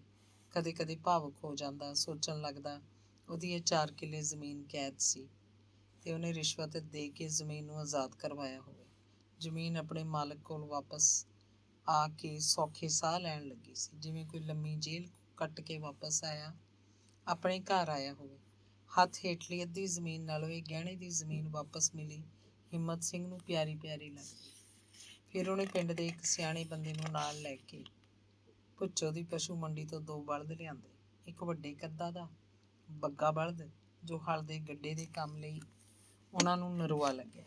ਉਂਝ ਵੀ ਇਹ ਸੀਲ ਬਲਦ ਸੀ, ਜਿਵੇਂ ਉਹਦੇ ਵਿੱਚ ਬੰਦਿਆਂ ਵਰਗੀ ਅਕਲ ਹੋਵੇ। ਦੂਜਾ ਬਲਦ ਬੱਗੇ ਨਾਲੋਂ ਥੋੜ੍ਹਾ ਮਧਰਾ ਸੀ, ਰੰਗ ਦਾ ਕਾਲਾ, ਪਰ ਚੁਸਤ ਸੀ। ਇਹ ਮਾਰ ਖੰਡਿਆਇਆ ਵੀ ਸੀ। ਕੋਲ ਦੀ ਲੰਘਦੇ ਬੰਦੇ ਨੂੰ ਵਾਧੂ ਦਾ ਹੁਰਕੀ ਜਾਂਦਾ। ਉਹਨਾਂ ਨੇ ਦੋਵੇਂ ਬਲਦ 2 ਵੱਖ-ਵੱਖ ਬੰਦਿਆਂ ਤੋਂ ਖਰੀਦੇ ਸੀ। ਦਲਾਲ ਉਹਨਾਂ ਦੇ ਪਿੰਡਾਂ ਵੱਲ ਦਾ ਹੀ ਸੀ। ਬਾਰ-ਬਾਰ ਆਖਦਾ, ਹਿੰਮਤ ਸਿਆਂ, ਜੇ ਪਸ਼ੂ 'ਚ ਕੋਈ ਨੁਕਸ ਨਿਕਲ ਆਏ ਤਾਂ ਮੈਂ ਖੁਦ ਜ਼ਿੰਮੇਵਾਰ ਹਾਂ। ਨੁਕਸ ਨਿਕਲੇ ਤਾਂ ਆਪਾਂ ਬਲਦ ਨੂੰ ਪਿੱਛੋਂ ਵੀ ਵਾਪਸ ਕਰ ਸਕਦੇ ਹਾਂ। ਲਹਿਰਾ ਮੁਹੱਬਤ ਪਿੰਡ ਹੈ ਮੇਰਾ, ਸਾਰੀ ਦੁਨੀਆ ਮੈਨੂੰ ਜਾਣਦੀ ਹੈ। ਤੂੰ ਝੋਲੀ ਕਰ, ਪਾਵਾਂ ਰੱਸਾ ਤੇਰੇ ਪੱਲੇ। ਖੇਤੀ ਦੇ ਸਾਰੇ ਸੰਦ ਹਿੰਮਤ ਸਿੰਘ ਦੇ ਬਾਪ ਨੇ ਇੱਕ ਇੱਕ ਕਰਕੇ ਵੇਚਦੇ ਸੀ। ਆਖਦਾ ਸੀ, ਖੇਤੀ ਤਾਂ ਹੁਣ ਕਰਨੀ ਨਹੀਂ, ਇਹ ਲੱਕੜਾਂ ਕੀ ਕਰਾਂਗੇ। ਤੇ ਫਿਰ ਹੁਣ ਹਿੰਮਤ ਸਿੰਘ ਨੇ ਬਹੁਤ ਜ਼ਰੂਰੀ ਸੰਦ ਮੁੜ ਕੇ ਬਣਵਾਏ। ਬਾਕੀ ਦੇ ਸੰਦ ਜਿਉਂ-ਜਿਉਂ ਲੋੜ ਪੈਂਦੀ ਗਈ ਖਰੀਦਦਾ ਗਿਆ। ਹੱਸਣ ਲੱਗਦਾ। ਉਹ ਜੱਟ ਟੱਟੂ ਦਾ ਹੁੰਦਾ ਜਿਹਦੇ ਘਰ ਖੇਤੀ ਦੇ ਸੰਦ ਨਾ ਹੋਣ, ਮੈਸ ਨਾ ਹੋਵੇ, ਬਲਦ ਨਾ ਹੋਣ, ਪਸ਼ੂਆਂ ਦਾ ਗੋਹਾ ਕੂੜਾ ਨਾ ਹੋਵੇ। ਹਿੰਮਤ ਸਿੰਘ ਨੇ ਦਲਿਤਾਂ ਦਾ ਇੱਕ ਮੁੰਡਾ ਨੌਕਰ ਰੱਖ ਲਿਆ। ਉਹਨੂੰ ਹਰ ਮਹੀਨੇ ਤਨਖਾਹ ਦਿੰਦਾ ਸੀ। ਸੀਤਾ ਹਲ ਨਹੀਂ ਵਾਹੁੰਦਾ ਸੀ, ਬਾਕੀ ਸਾਰੇ ਕੰਮ ਕਰਦਾ। ਪਸ਼ੂਆਂ ਨੂੰ ਸਾਂਭਦਾ, ਮੈਸ ਦੀ ਧਾਰ ਦਿਆ ਕੁਰ ਕੱਢ ਲੈਂਦੀ। ਖੇਤਾਂ ਦੇ ਬਾਕੀ ਕੰਮ ਉਹ ਹਿੰਮਤ ਸਿੰਘ ਨਾਲ ਸਾਰੇ ਕਰਾਉਂਦਾ। ਜਗਰੂਪ ਦਿਨੋਂ ਦਿਨ ਜਵਾਨ ਹੁੰਦਾ ਜਾ ਰਿਹਾ ਸੀ। ਨਿੱਕੇ ਮੋਟੇ ਕੰਮ ਉਹ ਵੀ ਕਰਦਾ। ਚਾਹ ਵਜੋਂ ਹੀ ਉਹ ਸੀਤੇ ਨਾਲ ਕੰਮ ਕਰਾਉਣ ਲੱਗਦਾ। ਹਿੰਮਤ ਸਿੰਘ ਹੌਲੀ ਹੌਲੀ ਜਗਰੂਪ ਨੂੰ ਕੰਮਾਂ 'ਚ ਪਾ ਰਿਹਾ ਸੀ। ਉਹ ਸੋਹਣਾ ਜਵਾਨ ਨਿਕਲਦਾ ਆ ਰਿਹਾ ਸੀ। ਦਿਨੋਂ ਦਿਨ ਉਹਦਾ ਸਰੀਰ ਭਰਦਾ ਜਾਂਦਾ। ਦਿਨੋਂ ਦਿਨ ਉਹਦੇ ਅੰਗ ਪੈਰ ਖੁੱਲ੍ਹਦੇ ਜਾਂਦੇ। ਦਿਨੋਂ ਦਿਨ ਉਹਦੇ ਸਰੀਰ 'ਚ ਤਾਕਤ ਦਾ ਸੰਚਾਰ ਹੁੰਦਾ ਜਾਂਦਾ। ਕੋਈ ਔਖਾ ਕੰਮ ਉਹ ਤੋਂ ਨਾ ਹੁੰਦਾ ਤਾਂ ਲਾੜ 'ਚ ਚੀਕਾਂ ਮਾਰਦਾ। ਦਿਆ ਕੁਰ ਝੱਲ ਨਾ ਸਕਦੀ ਤੇ ਉਹਨੂੰ ਉਹ ਔਖਾ ਕੰਮ ਕਰਨ ਤੋਂ ਵਰਜ ਦਿੰਦੀ। ਹਿੰਮਤ ਸਿੰਘ ਖਿੱਝਦਾ, ਪਲੋਸ ਰੱਖਦੀਆਂ, ਇਹਨੂੰ ਐਂ ਤਾਂ ਵਿਗੜ ਜੂ ਇਹ। ਹੁਣ ਇਹ ਘਾਸੇ ਪੈ ਗਿਆ ਤਾਂ ਪੈ ਗਿਆ, ਨਹੀਂ ਫਿਰ ਐਵੇਂ ਜਿਵੇਂ ਰਹਿ ਜੂ ਪੋਲੜ ਜਾ। ਫੇਰ ਨਹੀਂ ਹੋਣਾ ਇਹ ਤੋਂ ਖੇਤੀ ਦਾ ਕੰਮ। ਖੇਤੀ 'ਚ ਤਾਂ ਬੰਦਾ ਲੋਹੇ ਦੀ ਜਾਨ ਹੋਣਾ ਚਾਹੀਦਾ। ਬਿਠਾ ਲੈਂਦੀ ਆ ਕੁੱਛੜ 'ਚ ਜਮਾਈ ਨੂੰ। ਫੌਜੀ ਦੀਆਂ ਲਾਲ ਅੱਖਾਂ ਦੇਖ ਕੇ ਮਾਂ ਪੁੱਤ ਡਰ ਜਾਂਦੇ ਤੇ ਚੁੱਪ ਰਹਿੰਦੇ। ਇਕੱਲਾ ਪੁੱਤ ਹੋਣ ਕਰਕੇ ਹਿੰਮਤ ਸਿੰਘ ਉਹਨੂੰ ਪਿਆਰ ਵੀ ਬਹੁਤ ਕਰਦਾ। ਖੇਤੋਂ ਥੱਕਿਆ ਟੁੱਟਿਆ ਆ ਕੇ ਆਥਣ ਨੂੰ ਪੈਗ ਮਾਰਦਾ, ਇੱਕ ਛੋਟਾ ਪੈਗ ਜਗਰੂਪ ਨੂੰ ਵੀ ਦੇ ਦਿੰਦਾ। ਉਹਦਾ ਵਿਚਾਰ ਸੀ ਦਾਰੂ ਪੀਣ ਨਾਲ ਜੇ ਹਿਸਾਬ ਸਿਰ ਪੀਤੀ ਜਾਏ ਬੰਦਾ ਵਿਗੜਦਾ ਨਹੀਂ। ਉਹ ਆਪ ਸਾਰੀ ਉਮਰ ਪੀਂਦਾ ਰਿਹਾ, ਉਹਦਾ ਕੀ ਵਿਗੜ ਗਿਆ। ਦਿਆਕੁਰ ਦੇਖ ਲੈਂਦੀ ਤਾਂ ਉੱਚਾ ਉੱਚਾ ਬੋਲਣ ਲੱਗਦੀ, ਨਿੱਤ ਇਹਨੂੰ ਆਪਣੇ ਨਾਲ ਬਿਠਾ ਲੈਣਾ ਹੈ, ਇਹ ਗਿੱਝ ਗਿਆ ਤਾਂ ਕਿਹੜਾ ਕਰੂਗਾ ਕਮਾਂਦਰੇ, ਵਿਗਾੜਦਾ ਤੂੰ ਆਪ ਹੈ ਇਹਨੂੰ, ਲਾਡ ਰਾਹ ਸਿਰ ਦਾ ਹੁੰਦਾ। ਉਹ ਐਨੀ ਕੁ ਪੀ ਕੇ ਦੱਸ ਕੀ ਇਹ ਦਿੱਲੀ ਦੇ ਕਿੰਗਰੇ ਢਾਹ ਦੂ। ਜੱਟ ਦੇ ਸਾਰੇ ਮੁੰਡੇ ਪੀਂਦੇ ਆ, ਹਿੰਮਤ ਸਿੰਘ ਹੌਸਲੇ 'ਚ ਕਹਿੰਦਾ। ਸੀਤਾ ਤੇ ਜੂਪਾ ਇਕੱਠੇ ਕੰਮ ਕਰਦੇ ਹੁੰਦੇ, ਕਪਾਹ ਜਾਂ ਮੱਕੀ ਗੁੱਡਦੇ, ਖਾਲ ਘੜਨ ਵੀ ਜਾਂਦੇ, ਪਾਣੀ ਲਾਉਂਦੇ, ਹੋਰ ਘੁਲ ਮਿਲ ਜਾਂਦੇ। ਹਿੰਮਤ ਸਿੰਘ ਨਾ ਹੁੰਦਾ ਤਾਂ ਚਾਪੜਾਂ ਪਾਉਂਦੇ, ਕੰਮ ਘੱਟ ਕਰਦੇ, ਗੱਲਾਂ ਬਹੁਤੀਆਂ ਮਾਰਦੇ। ਸੀਤਾ ਚੋਰੀਓਂ ਫੀਮ ਖਾਂਦਾ ਸੀ, ਉਹ ਮਾਵਾ ਲੈਣ ਲੱਗਦਾ ਤਾਂ ਚੁੰਡੀ ਭਰ ਜੂਪੇ ਨੂੰ ਦੇ ਦਿੰਦਾ। ਫੀਮ ਖਾ ਕੇ ਜੂਪਾ ਜਿਵੇਂ ਉੱਡਿਆ ਫਿਰਦਾ ਹੋਵੇ। ਉਹ ਫੌਜੀ ਤੋਂ ਚੋਰੀ ਤੌੜਾ ਵੀ ਪਾਉਣ ਲੱਗ ਪਏ ਸੀ। ਰਾਤ ਨੂੰ ਪਾਣੀ ਲਾਉਣ ਦੇ ਬਹਾਨੇ ਜਾਂ ਵੱਡੇ ਤੜਕੇ ਖੇਤ ਜਾ ਕੇ ਤੌੜਾ ਕੱਢ ਲੈਂਦੇ। ਦਾਰੂ ਕੱਢਣ ਦਾ ਸਮਾਨ ਸੀਤਾ ਪਤਾ ਨਹੀਂ ਕਿੱਥੋਂ ਲਿਆਉਂਦਾ ਸੀ। ਬੋਤਲਾਂ ਭਰ ਕੇ ਉੱਥੇ ਹੀ ਕਿਤੇ ਕਿਆਰਿਆਂ ਦੀਆਂ ਵੱਟਾਂ 'ਚ ਦੱਬ ਦਿੰਦੇ। ਬੋਤਲ ਦੱਬੀ ਦਾ ਉਹਨਾਂ ਨੂੰ ਪਤਾ ਹੁੰਦਾ, ਲੋੜ ਵੇਲੇ ਪੈਰ ਦਾ ਟੇਢਾ ਮਾਰ ਕੇ ਕੱਢ ਲੈਂਦੇ। ਜੂਪਾ ਖੇਤੋਂ ਜ਼ਿਆਦਾ ਪੀ ਕੇ ਨਹੀਂ ਆਉਂਦਾ ਸੀ, ਇੰਨਾ ਕੁ ਪੀਂਦਾ ਕਿ ਖੇਤੋਂ ਪਿੰਡ ਤੱਕ ਆਉਂਦੇ ਹੀ ਦੀ ਉਤਰ ਚੁੱਕੀ ਹੁੰਦੀ। ਸੀਤਾ ਉਹਨਾਂ ਨਾਲ ਕਈ ਸਾਲਾਂ ਤੋਂ ਨੌਕਰ ਸੀ। ਉਹ ਚੰਗਾ ਸੀ, ਕੁਝ ਡੋਲਦਾ ਵਿਗਾੜਦਾ ਨਹੀਂ ਸੀ। ਉਹਨੂੰ ਚੋਰੀ ਦੀ ਆਦਤ ਨਹੀਂ ਸੀ, ਪੂਰੀ ਤਨਦੇਹੀ ਨਾਲ ਕੰਮ ਕਰਦਾ। ਦਿਆਕੁਰ ਦਾ ਸੁਭਾਅ ਖੁੱਲ੍ਹਾ ਸੀ, ਉਹ ਜੂਪੇ ਵਾਂਗ ਹੀ ਉਹਨੂੰ ਖਾਣ ਪੀਣ ਨੂੰ ਦਿੰਦੀ। ਇੱਕ ਦਿਨ ਹਿੰਮਤ ਸਿੰਘ ਸਦਿਆਂ ਇਕੱਲਾ ਹੀ ਖੇਤ ਗਿਆ ਤਾਂ ਉਹਨੇ ਝਾੜ ਮਲਿਆਂ ਦੇ ਅੱਕ ਤੇ ਬੂਝਿਆਂ 'ਚ ਸ਼ਰਾਬ ਕੱਢਣ ਦਾ ਸਮਾਨ ਪਿਆ ਦੇਖਿਆ। ਉਹਨਾਂ ਦੇ ਖੇਤ ਦੇ ਇੱਕ ਪਾਸੇ ਇੱਕ ਧੌੜਾ ਜਿਹਾ ਸੀ, ਜ਼ਮੀਨ ਨੂੰ ਕਰਾਹ ਲਾਉਣ ਵੇਲੇ ਵਾਧੂ ਮਿੱਟੀ ਦਾ ਇਹ ਧੌੜਾ ਬਣ ਗਿਆ ਸੀ। ਇਹ ਧੌੜਾ ਕਿਸੇ ਵਰਤੋਂ 'ਚ ਨਹੀਂ ਸੀ। ਇੱਥੇ ਹੁਣ ਝਾੜ ਮਲੇ ਆਪਣੇ ਆਪ ਉਗਾਏ ਸੀ। ਦੇਸੀ ਅੱਕਾਂ ਦੇ ਬੂਝੇ ਸੀ। ਅੱਕਾਂ ਦੀਆਂ ਕੁੱਕੜੀਆਂ 'ਚੋਂ ਰੂੰ ਦੇ ਫੰਬੇ ਨਿਕਲਦੇ, ਹਵਾ 'ਚ ਉੱਡੇ ਫਿਰਦੇ, ਜਾਂ ਫਿਰ ਕੌੜ ਤੁੰਮਿਆਂ ਦੀਆਂ ਵੇਲਾਂ ਹੁੰਦੀਆਂ, ਚਿਬੜਾਂ ਦੀਆਂ ਵੇਲਾਂ, ਚੂਹਿਆਂ ਦੀਆਂ ਖੱਡਾਂ ਸੀ। ਹਿੰਮਤ ਸਿੰਘ ਉਸ ਦਿਨ ਧੌੜੇ 'ਤੇ ਚੜ੍ਹ ਕੇ ਪਤਾ ਨਹੀਂ ਕੀ ਦੇਖਦਾ ਫਿਰਦਾ ਸੀ। ਉਹ ਦੋਵੇਂ ਜਦੋਂ ਖੇਤ ਪਹੁੰਚੇ ਤਾਂ ਉਹਨੇ ਪਹਿਲੇ ਤਾਂ ਸੀਤੇ ਨੂੰ ਮਾਵਾਂ ਭੈਣਾਂ ਦੀਆਂ ਗਾਲਾਂ ਕੱਢੀਆਂ, ਫਿਰ ਜੂਪੇ ਦੇ 2 ਚਪੇੜਾਂ ਕੱਢ ਮਾਰੀਆਂ। ਆਖ ਰਿਹਾ ਸੀ, ਓਏ ਕੁੱਤਿਆ, ਕਿਹੜੇ ਕੰਮਾਂ 'ਤੇ ਆ ਗਿਆ। ਉਹ ਦੋਵੇਂ ਬੋਲੇ ਨਹੀਂ, ਚੁੱਪਚਾਪ ਕੰਮ ਕਰਨ ਲੱਗੇ। ਹਿੰਮਤ ਸਿੰਘ ਉਹਨਾਂ ਨਾਲ ਕੰਮ ਕਰ ਰਿਹਾ ਸੀ। ਦਿਆਕੁਰ ਰੋਟੀ ਲੈ ਕੇ ਆਈ, ਤਿੰਨਾਂ ਨੇ ਚੁੱਪਚਾਪ ਬੈਠ ਕੇ ਰੋਟੀ ਖਾ ਲਈ। ਦਿਆਕੁਰ ਨੇ ਸੋਚਿਆ ਤਾਂ ਹੋਏਗਾ ਕਿ ਅੱਜ ਸਾਰੇ ਘਾਉ ਜੀ ਕਿਉਂ ਆ, ਪਰ ਪੁੱਛਿਆ ਨਹੀਂ, ਭਾਂਡਾ ਟਿੰਡਾ ਸਾਂਭ ਕੇ ਘਰ ਨੂੰ ਤੁਰ ਗਈ। ਉਹ ਕਪਾਹ ਗੁੱਡ ਰਹੇ ਸੀ। ਰੋਟੀ ਖਾਣ ਤੋਂ ਬਾਅਦ ਦਰਖਤਾਂ ਦੀ ਛਾਂ ਹੇਠ ਥੋੜ੍ਹੇ ਸਮੇਂ ਲਈ ਸੁਸਤਾਉਣ ਲੱਗੇ। ਹਿੰਮਤ ਸਿੰਘ ਇਕੱਲਾ ਟਾਹਲੀ ਦੀ ਛਾਂ 'ਚ ਪਿਆ ਸੀ ਤੇ ਉਹ ਦੋਵੇਂ ਪਰਾਂ ਕਿਧਰੇ ਕਿੱਕਰੀਆਂ ਥੱਲੇ ਸੀ। ਪਿਛਲੇ ਪਹਿਰ ਦੀ ਚਾਹ ਜੂਪੇ ਨੇ ਸਦਿਆਂ ਹੀ ਬਣਾ ਲਈ ਤੇ ਚਾਹ ਪੀ ਕੇ ਫਿਰ ਕਪਾਹ ਗੁੱਡਣ ਲੱਗੇ। ਕਪਾਹ ਦੇ ਬੂਟੇ ਲੱਕ ਹੋਏ ਖੜੇ ਸੀ। ਆਪੇ ਉੱਗੀਆਂ ਹੋਰ ਕਈ ਬੂਟੀਆਂ ਸੀ ਜਿਨ੍ਹਾਂ ਨੇ ਵੱਡੀਆਂ ਹੋ ਕੇ ਥਾਂ ਹੀ ਰੋਕਣਾ ਸੀ ਤੇ ਜਾਂ ਫਿਰ ਧਰਤੀ ਦੀ ਖੁਰਾਕ ਲੈਣੀ ਸੀ। ਉਹਨਾਂ ਤਿੰਨਾਂ ਕੋਲ ਕਸੀਏ ਸੀ ਜਿਨ੍ਹਾਂ ਨਾਲ ਖੜੇ ਹੀ ਉਹ ਸਭ ਘਾਹ ਫੂਸ ਕੱਢਦੇ ਤੁਰੇ ਜਾ ਰਹੇ ਸੀ। ਜਿਹਨੇ ਕਿਸੇ ਨੇ ਪਾਣੀ ਪੀਣਾ ਹੁੰਦਾ ਆਪੇ ਝੁੰਬੀ ਵਿੱਚੋਂ ਜਾ ਕੇ ਪੀ ਆਉਂਦਾ।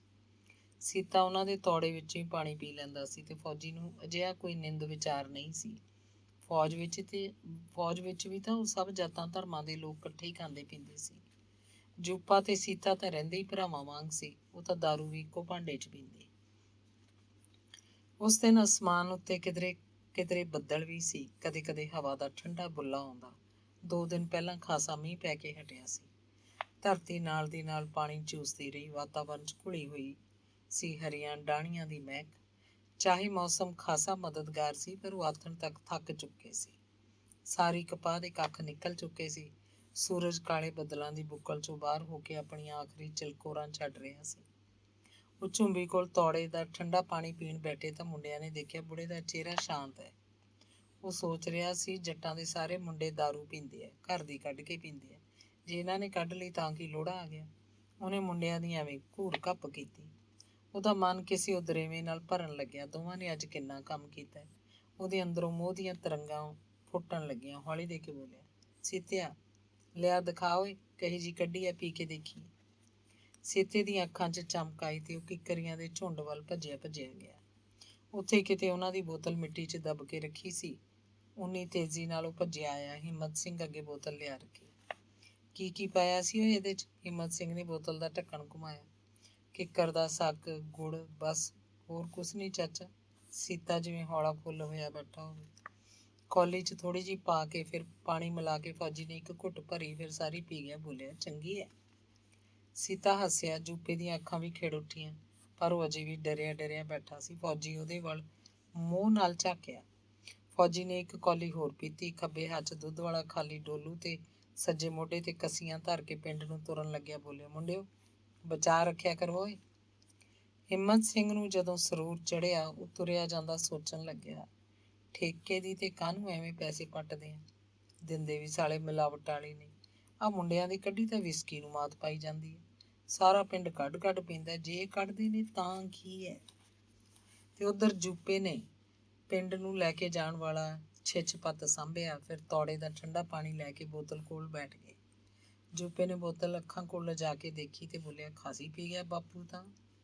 ਲਿਆ ਹੁਣ ਆਪਾਂ ਦੇਖਦੇ ਹਾਂ। ਸੀਤੇ ਨੇ ਕੌਲੀ ਮੂਹਰੇ ਕੀਤੀ। ਦੋ ਦੋ ਕੌਲੀਆਂ ਜਦੋਂ ਉਹਨਾਂ ਨੇ ਅੰਦਰ ਸੁੱਟ ਲਈਆਂ ਤਾਂ ਜੂਪੇ ਨੇ ਉੱਚੀ ਚੀਕ ਮਾਰੀ। ਇੱਕ ਚੀਕ ਸੀਤੇ ਨੇ ਛੱਡਤੀ। ਹੋ ਕਰਕੇ ਰੌਲਾ ਪਾਉਣ ਲੱਗੇ।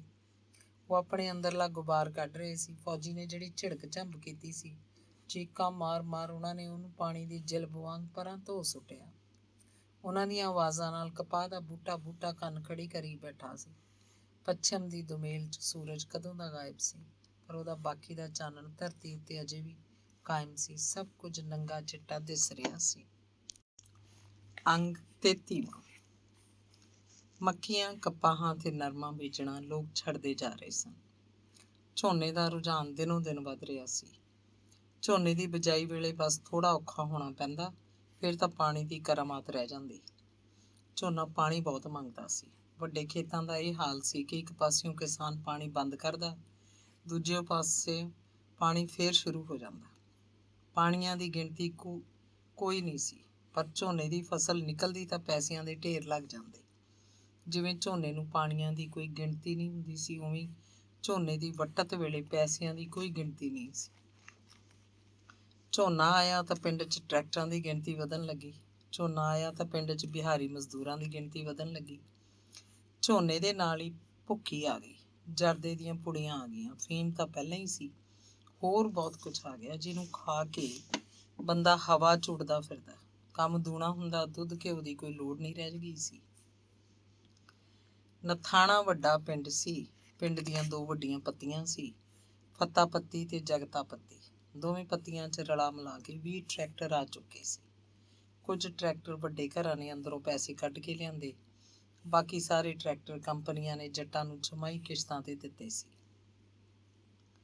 ਟਰੈਕਟਰ ਖਰੀਦਣ ਲਈ ਬੈਂਕਾਂ ਵੀ ਕਰਜ਼ਾ ਦੇਣ ਲੱਗ ਪਈਆਂ ਸੀ। ਧੂੜਾਂ ਪੁੱਟਦੇ, ਦੁੱਗ ਦੁੱਗ ਕਰਦੇ, ਉੱਚਾ ਧੂੰਆਂ ਛੱਡਦੇ ਟਰੈਕਟਰ ਖੇਤਾਂ ਨੂੰ ਤੁਰਦੇ ਤਾਂ ਲੱਗਦਾ ਕਿ ਜੱਟ ਹੁਣ ਧਰਤੀ ਦੇ ਚੱਪੇ ਚੱਪੇ 'ਚੋਂ ਦਾਣੇ ਬਾਹਰ ਕੱਢੇਗਾ ਤੇ ਖੁਦ ਮਾਲਾ ਮਾਲ ਹੋ ਜਾਏਗਾ। ਲੋਕਾਂ ਦਾ ਇੱਥੇ ਹੀ ਕੈਨੇਡਾ ਅਮਰੀਕਾ ਬਣ ਜਾਏਗਾ। ਪਿੰਡ 'ਚ ਜਦੋਂ ਵੀ ਕੋਈ ਨਵਾਂ ਟਰੈਕਟਰ ਆਉਂਦਾ, ਬਾਬਾ ਕਾਲੂ ਨਾਥ ਦੇ ਮੰਦਰ ਲਿਜਾ ਕੇ ਉਹਦਾ ਮੱਥਾ ਟਕਿਆਇਆ ਜਾਂਦਾ। ਬਾਬੇ ਦੇ ਪ੍ਰਸ਼ਾਦ ਦੀਆਂ ਖਿੱਲਾਂ, ਪਤਾਸੇ ਟਰੈਕਟਰ ਦੇ ਮੂੰਹ ਨੂੰ ਵੀ ਲਾ ਦਿੱਤੇ ਜਾਂਦੇ। ਘਰ ਦੀਆਂ ਕੁੜੀਆਂ ਬਹੂਆਂ ਟਰੈਕਟਰ ਦੇ ਡੰਡਿਆਂ ਨਾਲ ਲੋਗੜੀ ਦੇ ਫੁੱਲ ਲਟਕਾ ਦਿੰਦੀਆਂ। ਬਾਬਾ ਕਾਲੂ ਨਾਥ ਦੇ ਮੰਦਰ ਦੀ ਪਿੰਡ ਵਿੱਚ ਬਹੁਤ ਮਾਨਤਾ ਸੀ। ਇਹ ਬਾਬਾ ਜੀ 6ਵੇਂ ਗੁਰੂ ਸ੍ਰੀ ਗੁਰੂ ਹਰਗੋਬਿੰਦ ਸਾਹਿਬ ਵੇਲੇ ਹੋਏ ਸੀ। ਗੁਰੂ ਜੀ ਦੇ ਮਹਾਨ ਯੋਧੇ ਸੀ। ਸੈਨਾਪਤੀ ਵਿੱਚ 7 ਵਿੱਢਾ ਖੂਹ, ਜਿਹਦੀ ਨਿਸ਼ਾਨੀ ਅਜੇ ਵੀ ਕਾਇਮ ਹੈ। ਕਿਸੇ ਵੇਲੇ ਇਸ ਖੂਹ ਤੋਂ ਆਲੇ ਦੁਆਲੇ ਦੇ 7 ਪਿੰਡ ਪਾਣੀ ਭਰਿਆ ਕਰਦੇ ਸੀ। ਟਰੈਕਟਰ ਚਲਾਉਣ ਦਾ ਨਵਾਂ ਚੰਭ ਸੀ। ਚਾਹੇ ਪਹਿਲਾਂ ਟਰੈਕਟਰ ਦੇ ਕੰਮ ਲਈ ਲੋਕਾਂ ਨੇ ਡਰਾਈਵਰ ਰੱਖੇ ਸੀ, ਪਰ ਫਿਰ ਘਰਾਂ ਦੇ ਨੌਜਵਾਨ ਮੁੰਡੇ ਹੀ ਕੰਮ ਕਰਨ ਲੱਗੇ। ਜਦੋਂ ਸਕੂਟਰ ਮੋਟਰਸਾਈਕਲ ਚਲਾ ਸਕਦੇ, ਫਿਰ ਇਹ ਟਰੈਕਟਰ ਕੀ ਔਖਾ ਸੀ। ਘਰਾਂ ਦੇ ਮੁੰਡੇ ਤਾਂ ਡਰਾਈਵਰਾਂ ਨੂੰ ਦੇਖ ਦੇਖ ਹੀ ਟਰੈਕਟਰ ਚਲਾਉਣਾ ਸਿੱਖ ਗਏ। ਹਿੰਮਤ ਸਿੰਘ ਦਾ ਜਗਰੂਪ ਵੀ ਟਰੈਕਟਰ ਸਿੱਖਣ ਲਈ ਕਾਹਲਾ ਸੀ। ਚਾਹੇ ਉਹਨਾਂ ਕੋਲ ਆਪ ਟਰੈਕਟਰ ਨਹੀਂ ਸੀ, ਪਰ ਜਗਰੂਪ ਦਾ ਇਹ ਸੁਪਨਾ ਤਾਂ ਸੀ ਕਿ ਉਹ ਵੀ ਇੱਕ ਦਿਨ ਟਰੈਕਟਰ ਲੈਣਗੇ ਤੇ ਟਰੈਕਟਰ ਦੀ ਵਾਹੀ ਕਰਿਆ ਕਰਨਗੇ। ਉਹਨਾਂ ਦੀ ਪੱਤੀ ਵਿੱਚੋਂ ਹੀ ਨਰੈਣ ਸਿੰਘ ਦਾ ਪੋਤਾ ਬਲਵੰਤ ਉਹਦਾ ਬਚਪਨ ਦਾ ਦੋਸਤ ਸੀ। ਉਹ ਸਕੂਲ 'ਚ 1 ਤੋਂ 6ਵੀਂ ਤੱਕ ਇਕੱਠੇ ਪੜ੍ਹੇ ਸੀ। ਇੱਕੋ ਤੱਪੜ ਤੇ ਬਹਿੰਦੇ। ਬਲਵੰਤ 8ਵੀਂ ਜਮਾਤ 'ਚ ਪਾਸ ਨਹੀਂ ਕਰ ਸਕਿਆ। ਜਗਰੂਪ ਵਾਂਗ ਹੀ ਪੜ੍ਹਾਈ ਛੱਡ ਕੇ ਘਰ ਬੈਠ ਗਿਆ। ਉਹਨਾਂ ਕੋਲ ਚੰਗੀ ਜ਼ਮੀਨ ਸੀ। ਉਹ ਕੁਝ ਸਾਲ ਪਹਿਲਾਂ ਹੀ ਟਰੈਕਟਰ ਲੈ ਕੇ ਆਏ ਸੀ ਤੇ ਹੁਣ ਬਲਵੰਤ ਹੀ ਇਹ ਟਰੈਕਟਰ ਚਲਾਉਂਦਾ। ਉਹ ਟਰੈਕਟਰ ਦਾ ਖਾਸਾ ਮਾਹਰ ਸੀ। ਚਾਅ 'ਚ ਹੀ ਜਗਰੂਪ ਬਲਵੰਤ ਨਾਲ ਟਰੈਕਟਰ ਤੇ ਬੈਠ ਕੇ ਉਹਨਾਂ ਦੇ ਖੇਤ ਚਲਿਆ ਜਾਂਦਾ। ਖੇਤ ਜਾ ਕੇ ਬਲਵੰਤ ਉਹਨੂੰ ਸਟੀਅਰਿੰਗ ਫੜਾ ਦਿੰਦਾ ਤੇ ਆਪਣੀ ਨਿਗਰਾਨੀ 'ਚ ਉਹ ਤੋਂ ਟਰੈਕਟਰ ਚਲਵਾਉਂਦਾ। ਜਗਰੂਪ ਟਰੈਕਟਰ ਛੇਤੀ ਸਿੱਖ ਗਿਆ। ਫਿਰ ਤਾਂ ਉਹ ਬਲਵੰਤ ਦੀ ਮਦਦ ਤੋਂ ਬਗੈਰ ਵੀ 2-3 ਗੇੜੇ ਲਾ ਦਿੰਦਾ, ਵਧੀਆ ਵਾਹ ਲੈਂਦਾ। ਪਿੰਡ 'ਚ ਕੁਝ ਘਰ ਅਜਿਹੇ ਵੀ ਸੀ ਜੋ ਆਪਣੇ ਟਰੈਕਟਰ ਨਾਲ ਹੋਰ ਲੋਕਾਂ ਦੀਆਂ ਜ਼ਮੀਨਾਂ ਵੀ ਕਿਰਾਏ ਜਾਂ ਠੇਕੇ 'ਤੇ ਵਾਹ ਹੁੰਦੇ, ਕਰਾਹ ਲਾ ਦਿੰਦੇ, ਟਰਾਲੀ ਜੋੜ ਕੇ ਭਾੜਾ ਵੀ ਲਾਉਂਦੇ। ਇੰਜ ਕਰਨ ਨਾਲ ਉਹ ਟਰੈਕਟਰ ਦਾ ਖਰਚ ਕੱਢ ਲੈਂਦੇ ਸੀ। ਇਹ ਕੀ ਮਾੜੀ ਗੱਲ ਸੀ। ਲੋਕ ਰਸ ਵਿੱਚੋਂ ਵੀ ਕਸ ਕੱਢਣ ਤੱਕ ਜਾਂਦੇ। ਨਰੈਣੇ ਕੇ ਵੀ ਆਪਣੇ ਟਰੈਕਟਰ ਨਾਲ ਇਹ ਸਾਰੇ ਕੰਮ ਕਰਦੇ ਸੀ। ਬਲਵੰਤ ਟਰੈਕਟਰ ਨੂੰ ਭੰਬੀਰੀ ਬਣਾਈ ਰੱਖਦਾ। ਸ਼ਰੀਕੇ ਵਾਲੇ ਉਹਦੀਆਂ ਗੱਲਾਂ ਕਰਦੇ, ਦੇਖ ਲਓ ਬਈ ਨਰੈਣੇ ਦਾ ਪੋਤਾ ਕਿੰਨਾ ਸਲੱਗ ਨਿਕਲਿਆ, ਟਰੈਕਟਰ ਦੀ ਦਿਨ ਰਾਤ ਇੱਕ ਬਣਾਈ ਪਈ ਆ, ਸਾਰਾ ਟਿਕਦਾ ਹੀ ਨਹੀਂ। ਉਸ ਸਾਲ ਹਿੰਮਤ ਸਿੰਘ ਨੇ 5 ਕਿੱਲੇ ਝੋਨਾ ਬੀਜਿਆ ਸੀ। ਬਲਵੰਤ ਹੀ ਜ਼ਮੀਨ ਨੂੰ ਕੱਦੂ ਕਰਕੇ ਗਿਆ ਸੀ ਤੇ ਫਿਰ ਭਾਈਆਂ ਨੇ ਪਨੀਰੀ ਲਾਤੀ ਸੀ। ਚੌਲ ਹੋਏ ਬਈ ਛੱਡ ਦਿਓ ਗੱਲਾਂ। ਫੌਜੀ ਦੇ ਅਗਲੇ ਪਿਛਲੇ ਧੋਣੇ ਧੋਤੇ ਗਏ, ਰੁਪਈਆਂ ਦੀ ਪੰਡ ਵੱਜ ਗਈ। ਦਿਆਕੁਰ ਚੌੜੀ ਹੋਈ ਫਿਰਦੀ ਸੀ। ਹਿੰਮਤ ਸਿੰਘ ਆਖਦਾ ਫਿਰਦਾ ਸੀ, ਸਾਲੀਆਂ ਮੱਕੀਆਂ ਕਪਾਹਾਂ ਕੀ ਰੀਸ ਕਰਨਗੀਆਂ ਜੀਰੀ ਦੀਆਂ, ਧਰਤੀ ਸਿਉਨੇ ਦੀ ਖਾਣ ਬਣ ਜਾਂਦੀ ਹੈ। ਆਪਾਂ ਤਾਂ ਅੱਗੇ ਤੋਂ ਭਾਈ ਸਾਰਾ ਖੇਤ ਹੀ ਝੋਨੇ ਦਾ ਬੀਜਿਆ ਕਰਾਂਗੇ। ਅਕਤੂਬਰ ਨਵੰਬਰ ਦੇ ਦਿਨ ਸੀ। ਝੋਨੇ ਦੇ ਵੱਢ ਰਮਾ ਕੇ ਵਾਹੇ ਜਾ ਰਹੇ ਸਨ। ਬਲਦਾਂ ਵਾਲਾ ਲੋਹੇ ਦਾ ਹਲ ਵੀ ਵਰਤਿਆ ਜਾਂਦਾ, ਪਰ ਟਰੈਕਟਰ ਦੀ ਵਾਹੀ ਜ਼ਮੀਨ ਚੰਗੀ ਮੰਨੀ ਜਾਂਦੀ। ਝੋਨੇ ਦੇ ਬੂਝੇ ਮਿੱਟੀ ਵਿੱਚ ਹੀ ਇੱਕ ਜਾਨ ਹੋ ਜਾਂਦੀ ਸੀ। ਟਰੈਕਟਰ ਦਾ ਹੀ ਫੇਰਿਆ ਭਾਰੀ ਸੁਹਾਗਾ ਫਿਰ ਤਾਂ ਧਰਤੀ ਨੂੰ ਪੱਧਰ ਕਰ ਦਿੰਦਾ। ਝੋਨੇ ਦੀ ਪਰਾਲੀ ਵੀ ਵਿੱਚੇ ਵਾਹ ਦਿੱਤੀ ਜਾਂਦੀ।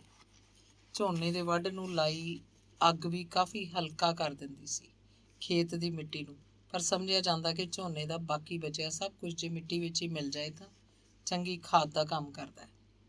ਹਿੰਮਤ ਸਿੰਘ ਹੁਣ ਚਾਹੁੰਦਾ ਸੀ ਝੋਨੇ ਵਾਲੀ 5 ਕਿੱਲੇ ਵਾਹ ਸਵਾਰ ਕੇ ਕਣਕ ਬੀਜਣ ਲਈ ਐਨ ਤਿਆਰ ਕਰ ਲਈ ਜਾਏ। ਨਵੀਂ ਫਸਲ ਬੀਜਣ ਲਈ ਵਾਹ ਸਵਾਰ ਕੇ ਤੇ ਸੁਹਾਗਾ ਮਾਰ ਕੇ ਰੱਖੀ ਜ਼ਮੀਨ 'ਚ ਉਪਜਾਊ ਸ਼ਕਤੀ ਇਕੱਠੀ ਹੋਣ ਲੱਗਦੀ ਹੈ।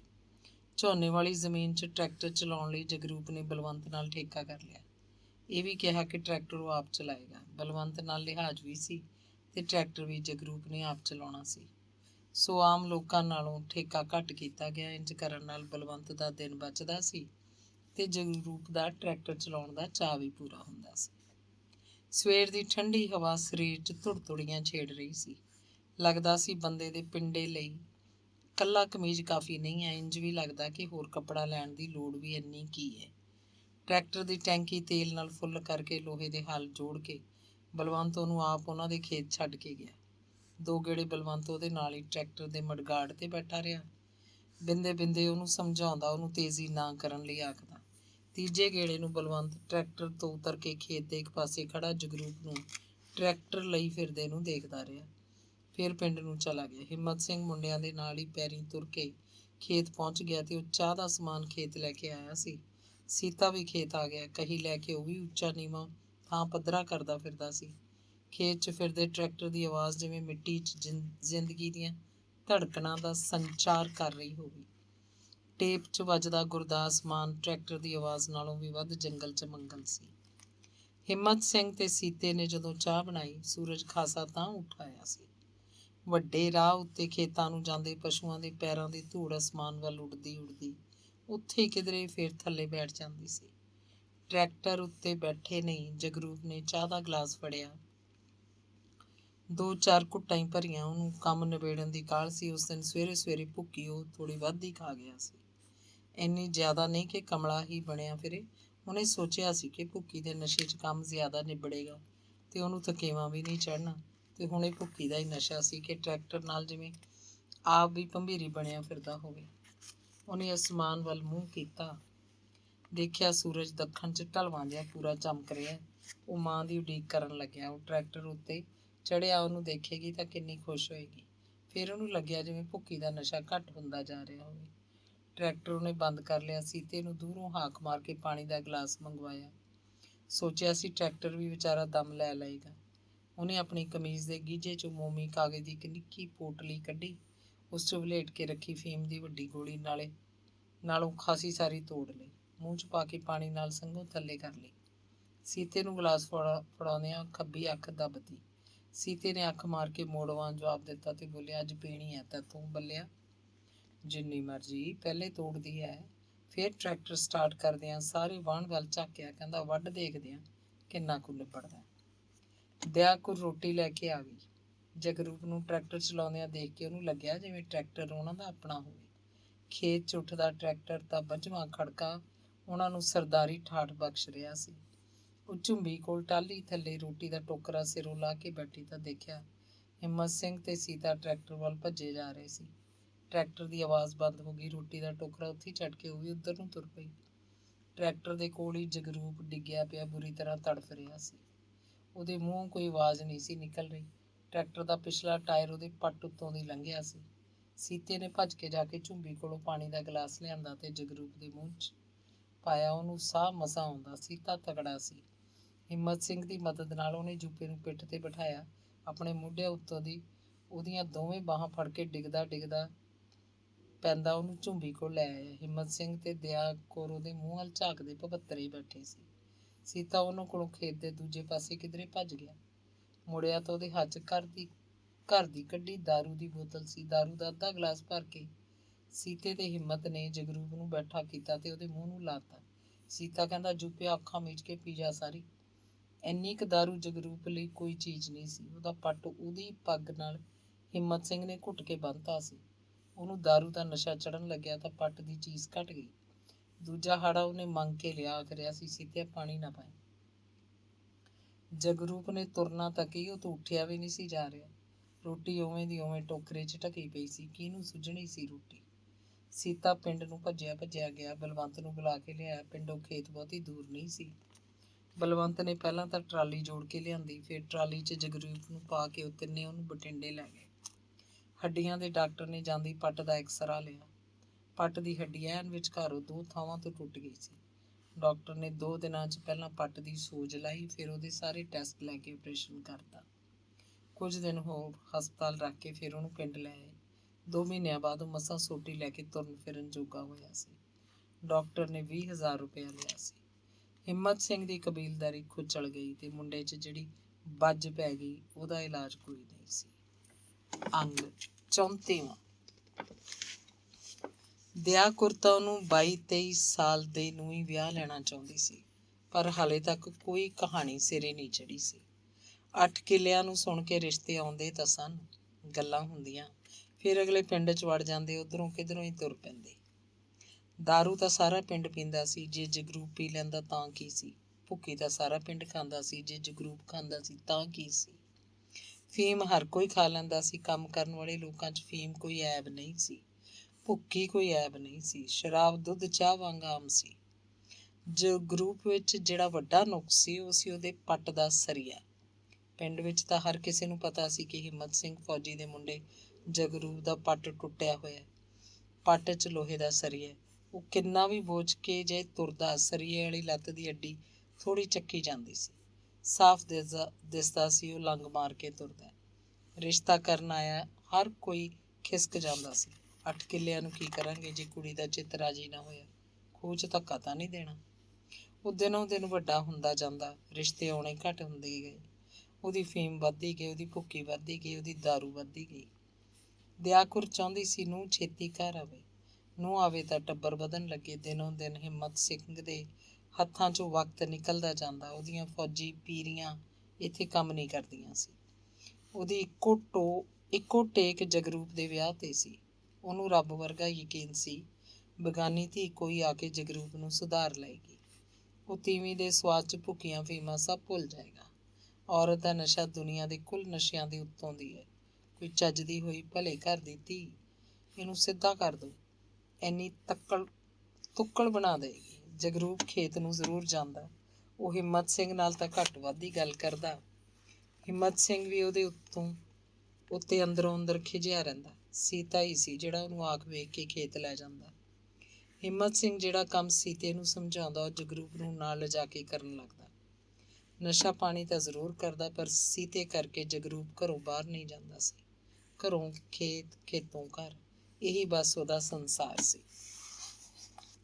ਦਇਆ ਕੌਰ ਤੇ ਹਿੰਮਤ ਸਿੰਘ ਕਹਿੰਦੇ ਵੀ ਰਹਿੰਦੇ, ਸੀਤਿਆ ਭਾਈ ਇਹਨੂੰ ਸਮਝਾ ਕੇ ਰੱਖਿਆ ਕਰ, ਸਾਡੀ ਗੱਲ ਤਾਂ ਇਹ ਕੋਈ ਸੁਣਦਾ ਨਹੀਂ। ਨਸ਼ਾ ਪੱਤਾ ਵੀ ਹਿਸਾਬ ਸਿਰ ਦਾ ਹੀ ਕਰਿਆ ਕਰੋ। ਤੂੰ ਆਪੇ ਸਿਆਣਾ, ਕਬੀਲਦਾਰਾਂ ਦੇ ਪੁੱਤ ਧੀ ਕੰਮ ਕੰਨੀ ਧਿਆਨ ਰੱਖਦੇ ਆ। ਉਹ ਖੇਤੋਂ ਹੀ ਘਰ ਦੀ ਕੱਢੀ ਦਾਰੂ ਪੀ ਕੇ ਆਉਂਦੇ। ਸੀਤੇ ਦੀ ਰੋਟੀ ਉਹਨਾਂ ਨਾਲ ਸੀ। ਰੋਟੀ ਖਾ ਕੇ ਘਰ ਨੂੰ ਤੁਰ ਜਾਂਦਾ। ਜਗਰੂਪ ਰੋਟੀ ਖਾ ਕੇ ਪੈ ਜਾਂਦਾ। ਬਸ ਰੋਟੀ ਖਾ ਕੇ ਉਹ ਬਾਹਰ ਕਿਧਰੇ ਕਿਸੇ ਹੋਰ ਮੁੰਡੇ ਕੋਲ ਜਾਂਦਾ ਨਹੀਂ ਸੀ, ਨਾ ਹੀ ਰੋਟੀ ਖਾਣ ਤੋਂ ਬਾਅਦ ਘਰ 'ਚ ਕਿਸੇ ਨਾਲ ਗੱਲ ਕਰਦਾ। ਖੇਤੋਂ ਖਾਸੀ ਪੀ ਕੇ ਆਉਂਦਾ ਸੀ, ਘਾਊ ਮਾਊ ਜਿਹਾ ਬਣਿਆ ਹੀ ਰੋਟੀ ਖਾਂਦਾ। ਰੋਟੀ ਤੋਂ ਬਾਅਦ ਰਾਤ ਨੂੰ ਸੌਣ ਤੋਂ ਪਹਿਲਾਂ ਤੌੜੀ ਦਾ ਦੁੱਧ ਵੀ ਨਹੀਂ ਪੀਂਦਾ ਸੀ। ਦੁੱਧ ਵੇਲੇ ਨੂੰ ਤਾਂ ਉਹ ਸੌਂ ਚੁੱਕਿਆ ਹੁੰਦਾ। ਦਿਆਕੁਰ ਤੇ ਹਿੰਮਤ ਸਿੰਘ ਦੁੱਧ ਪੀ ਕੇ ਪੈਂਦੇ। ਤੜਕੇ ਜਗਰੂਪ ਸਦਿਆਂ ਨਹੀਂ ਜਾਗਦਾ ਸੀ।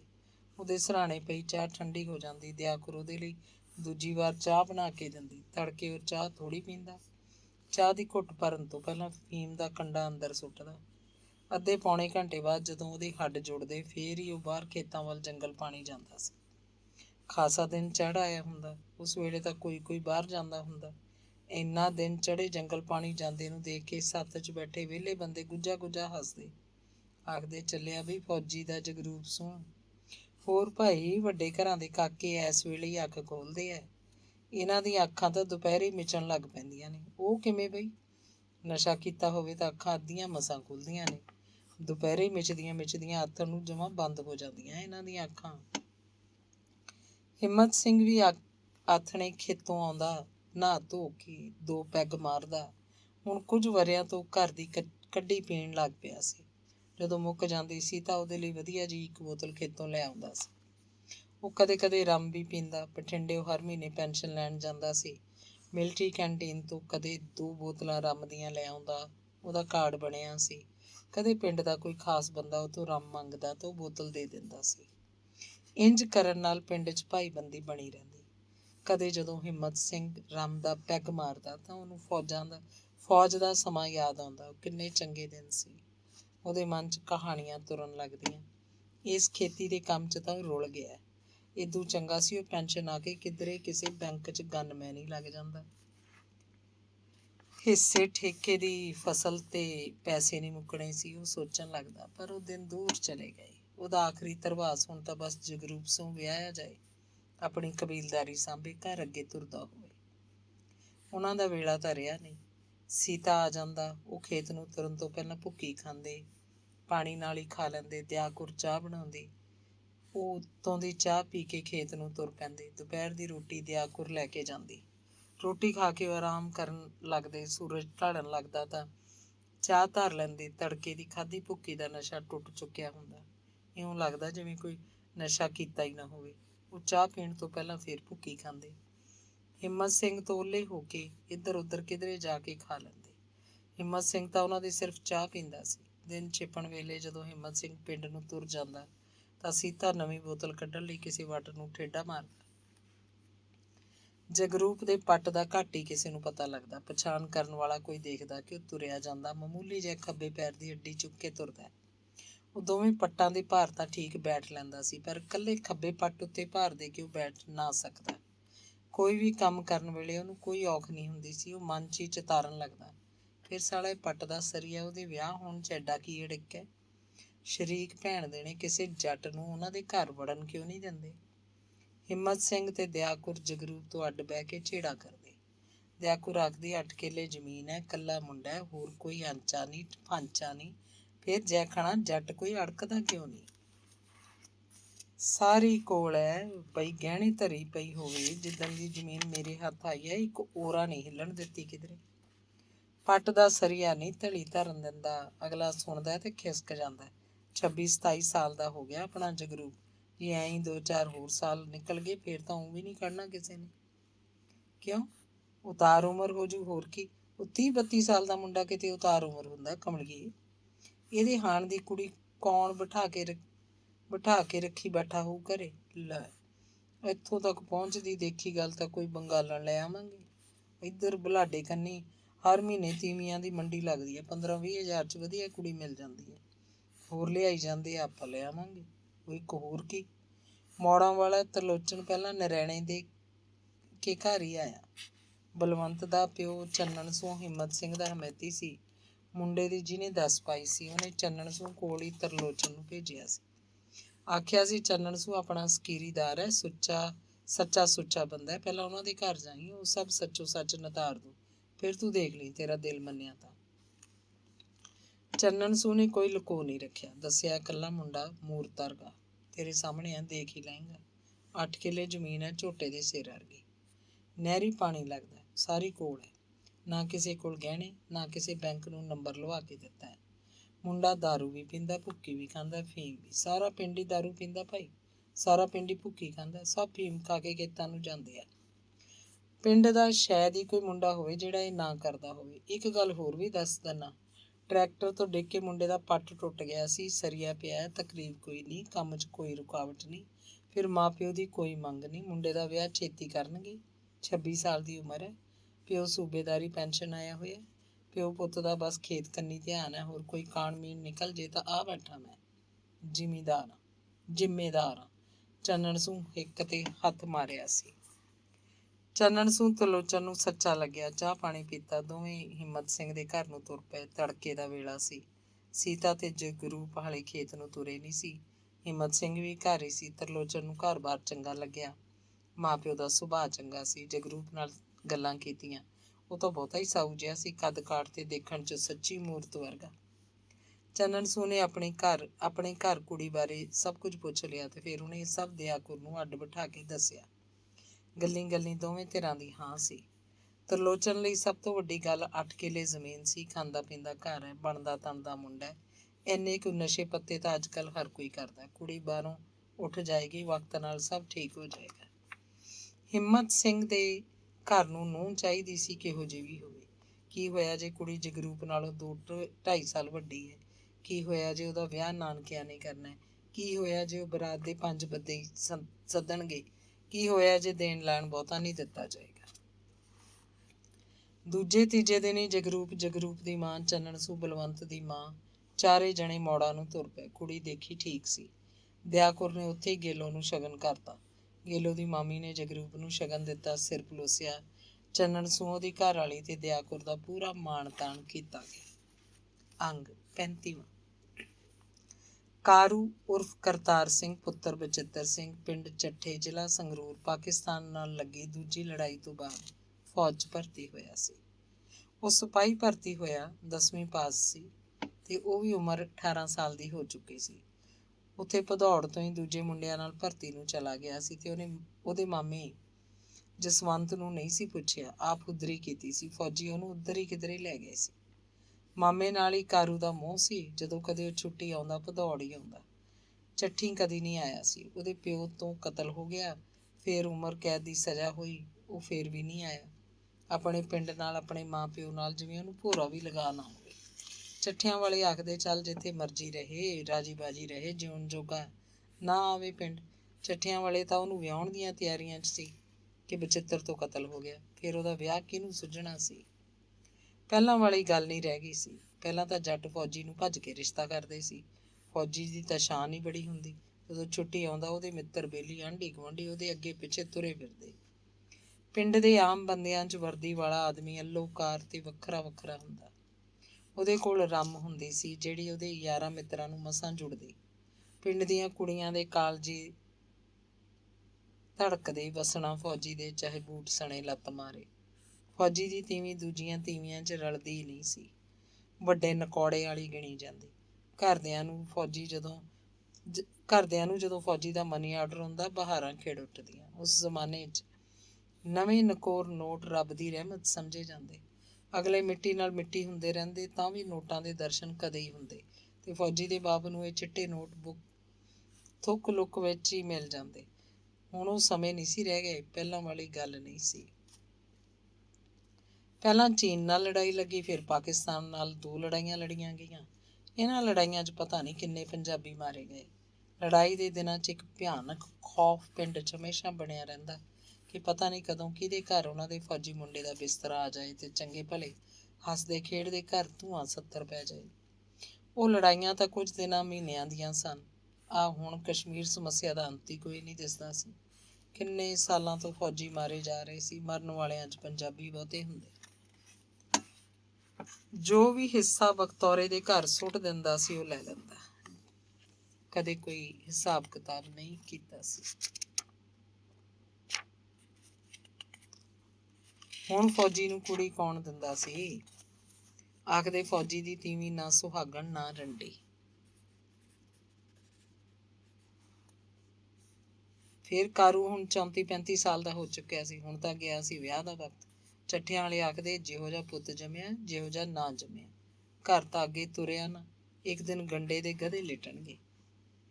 ਕਾਰੂ ਉਹਨਾਂ ਦਿਨਾਂ 'ਚ ਕਸ਼ਮੀਰ 'ਚ ਸੀ। ਭਦੌੜ ਕਦੇ ਉਹਨੂੰ ਕੋਈ ਚਿੱਠੀ ਨਹੀਂ ਆਈ ਸੀ, ਕਦੇ ਕੋਈ ਟੈਲੀਫੋਨ ਨਹੀਂ। ਉਹਨੂੰ ਕਈ ਸਾਲਾਂ ਤੋਂ ਛੁੱਟੀ ਵੀ ਨਹੀਂ ਮਿਲੀ ਸੀ, ਕਿਉਂਕਿ ਉਹਦਾ ਪੱਕਾ ਐਡਰੈਸ ਉਹਦੇ ਪਿੰਡ ਚੱਠਿਆਂ ਦਾ ਦਿੱਤਾ ਹੋਇਆ ਸੀ। ਇਸ ਲਈ ਉਹਦੀ ਲਾਸ਼ ਇੱਕ ਦਿਨ ਚੱਠੀ ਆ ਗਈ। ਟਰੱਕ ਨਾਲ ਫੌਜੀ ਟੁਕੜੀ ਵੀ ਆਈ, ਜੋ ਬੜੇ ਅਦਬ ਨਾਲ ਉਹਦਾ ਦਾਹ ਸੰਸਕਾਰ ਕਰਵਾ ਕੇ ਗਈ। ਫੌਜੀ ਅਫਸਰ ਉਹਦਾ ਬਕਾਇਆ ਤੇ ਕੁਝ ਹੋਰ ਰੁਪਏ ਵੀ ਬਖਤੌਰ ਸਿੰਘ ਨੂੰ ਦੇ ਕੇ ਗਏ। ਪੈਸੇ ਬਚਿੱਤਰ ਸਿੰਘ ਨੂੰ ਦੇਣੇ ਸੀ, ਪਰ ਉਹ ਇੱਥੇ ਕਿੱਥੇ ਸੀ, ਉਹ ਤਾਂ ਜੇਲ੍ਹ 'ਚ ਸੀ। ਜ਼ਿਲ੍ਹੇ ਦਾ ਡੀਸੀ ਆਇਆ ਸੀ, ਐਸਡੀਐਮ ਵੀ ਤੇ ਐਸਐਸਪੀ ਵੀ ਆਇਆ। ਪੁਲਿਸ ਨੇ ਉਲਟੇ ਹਥਿਆਰ ਕਰਕੇ ਸਲਾਮੀ ਦਿੱਤੀ।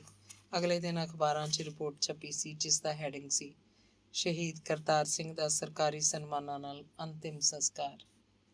ਵੇਲੇ ਦੀ ਸਰਕਾਰ ਨੇ ਉਹਨੂੰ ਦੇਸ਼ ਭਗਤ ਮੰਨਿਆ ਸੀ, ਕਿਉਂਕਿ ਕਸ਼ਮੀਰ ਵਿੱਚ ਉਹ ਅੱਤਵਾਦੀਆਂ ਹੱਥੋਂ ਮਾਰਿਆ ਗਿਆ ਸੀ।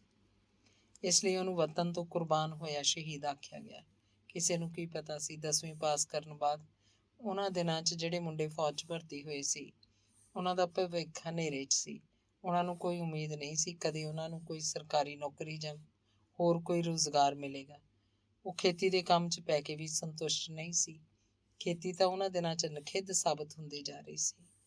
ਉਹਨਾਂ ਦਾ ਸੁਪਨਾ ਸੀ ਫੌਜ 'ਚ ਜਾ ਕੇ ਉਹ ਸ਼ਾਨਦਾਰ ਜ਼ਿੰਦਗੀ ਬਤੀਤ ਕਰਨਗੇ, ਰੋਟੀ ਕੱਪੜਾ ਸਰਕਾਰ ਦਾ, ਤਨਖਾਹ ਘਰਦਿਆਂ ਦੀ। ਪਰ ਫੌਜ 'ਚ ਭਰਤੀ ਹੋ ਕੇ ਕਾਰੂ ਜਿਵੇਂ ਪਿੰਜਰੇ 'ਚ ਕੈਦ ਹੋ ਗਿਆ ਹੋਵੇ। ਉਹ ਹਮੇਸ਼ਾ ਡਰਦਾ ਰਹਿੰਦਾ ਕਿਤੇ ਉਹਨੂੰ ਕਸ਼ਮੀਰ 'ਚ ਨਾ ਭੇਜ ਦਿੱਤਾ ਜਾਏ। ਜਦੋਂ ਛੁੱਟੀ ਆਉਂਦਾ ਉਹ ਜਿਵੇਂ ਜਾਨ ਲੁਕਾਉਂਦਾ ਫਿਰਦਾ ਹੋਵੇ। ਭਦੌੜ ਮਾਮੇ ਦੇ ਘਰ ਥੋੜ੍ਹੇ ਦਿਨ ਹੀ ਰਹਿੰਦਾ, ਆਪਣੇ ਫੌਜੀ ਮਿੱਤਰਾਂ ਦੇ ਪਿੰਡੀ ਜਾ ਕੇ ਸ਼ਰਾਬਾਂ ਪੀਂਦਾ ਫਿਰਦਾ। ਕਸ਼ਮੀਰ ਜਾ ਕੇ ਉਹ ਗੂੰਗਾ ਬਹਿਰਾ ਹੀ ਤਾਂ ਹੋ ਗਿਆ ਸੀ।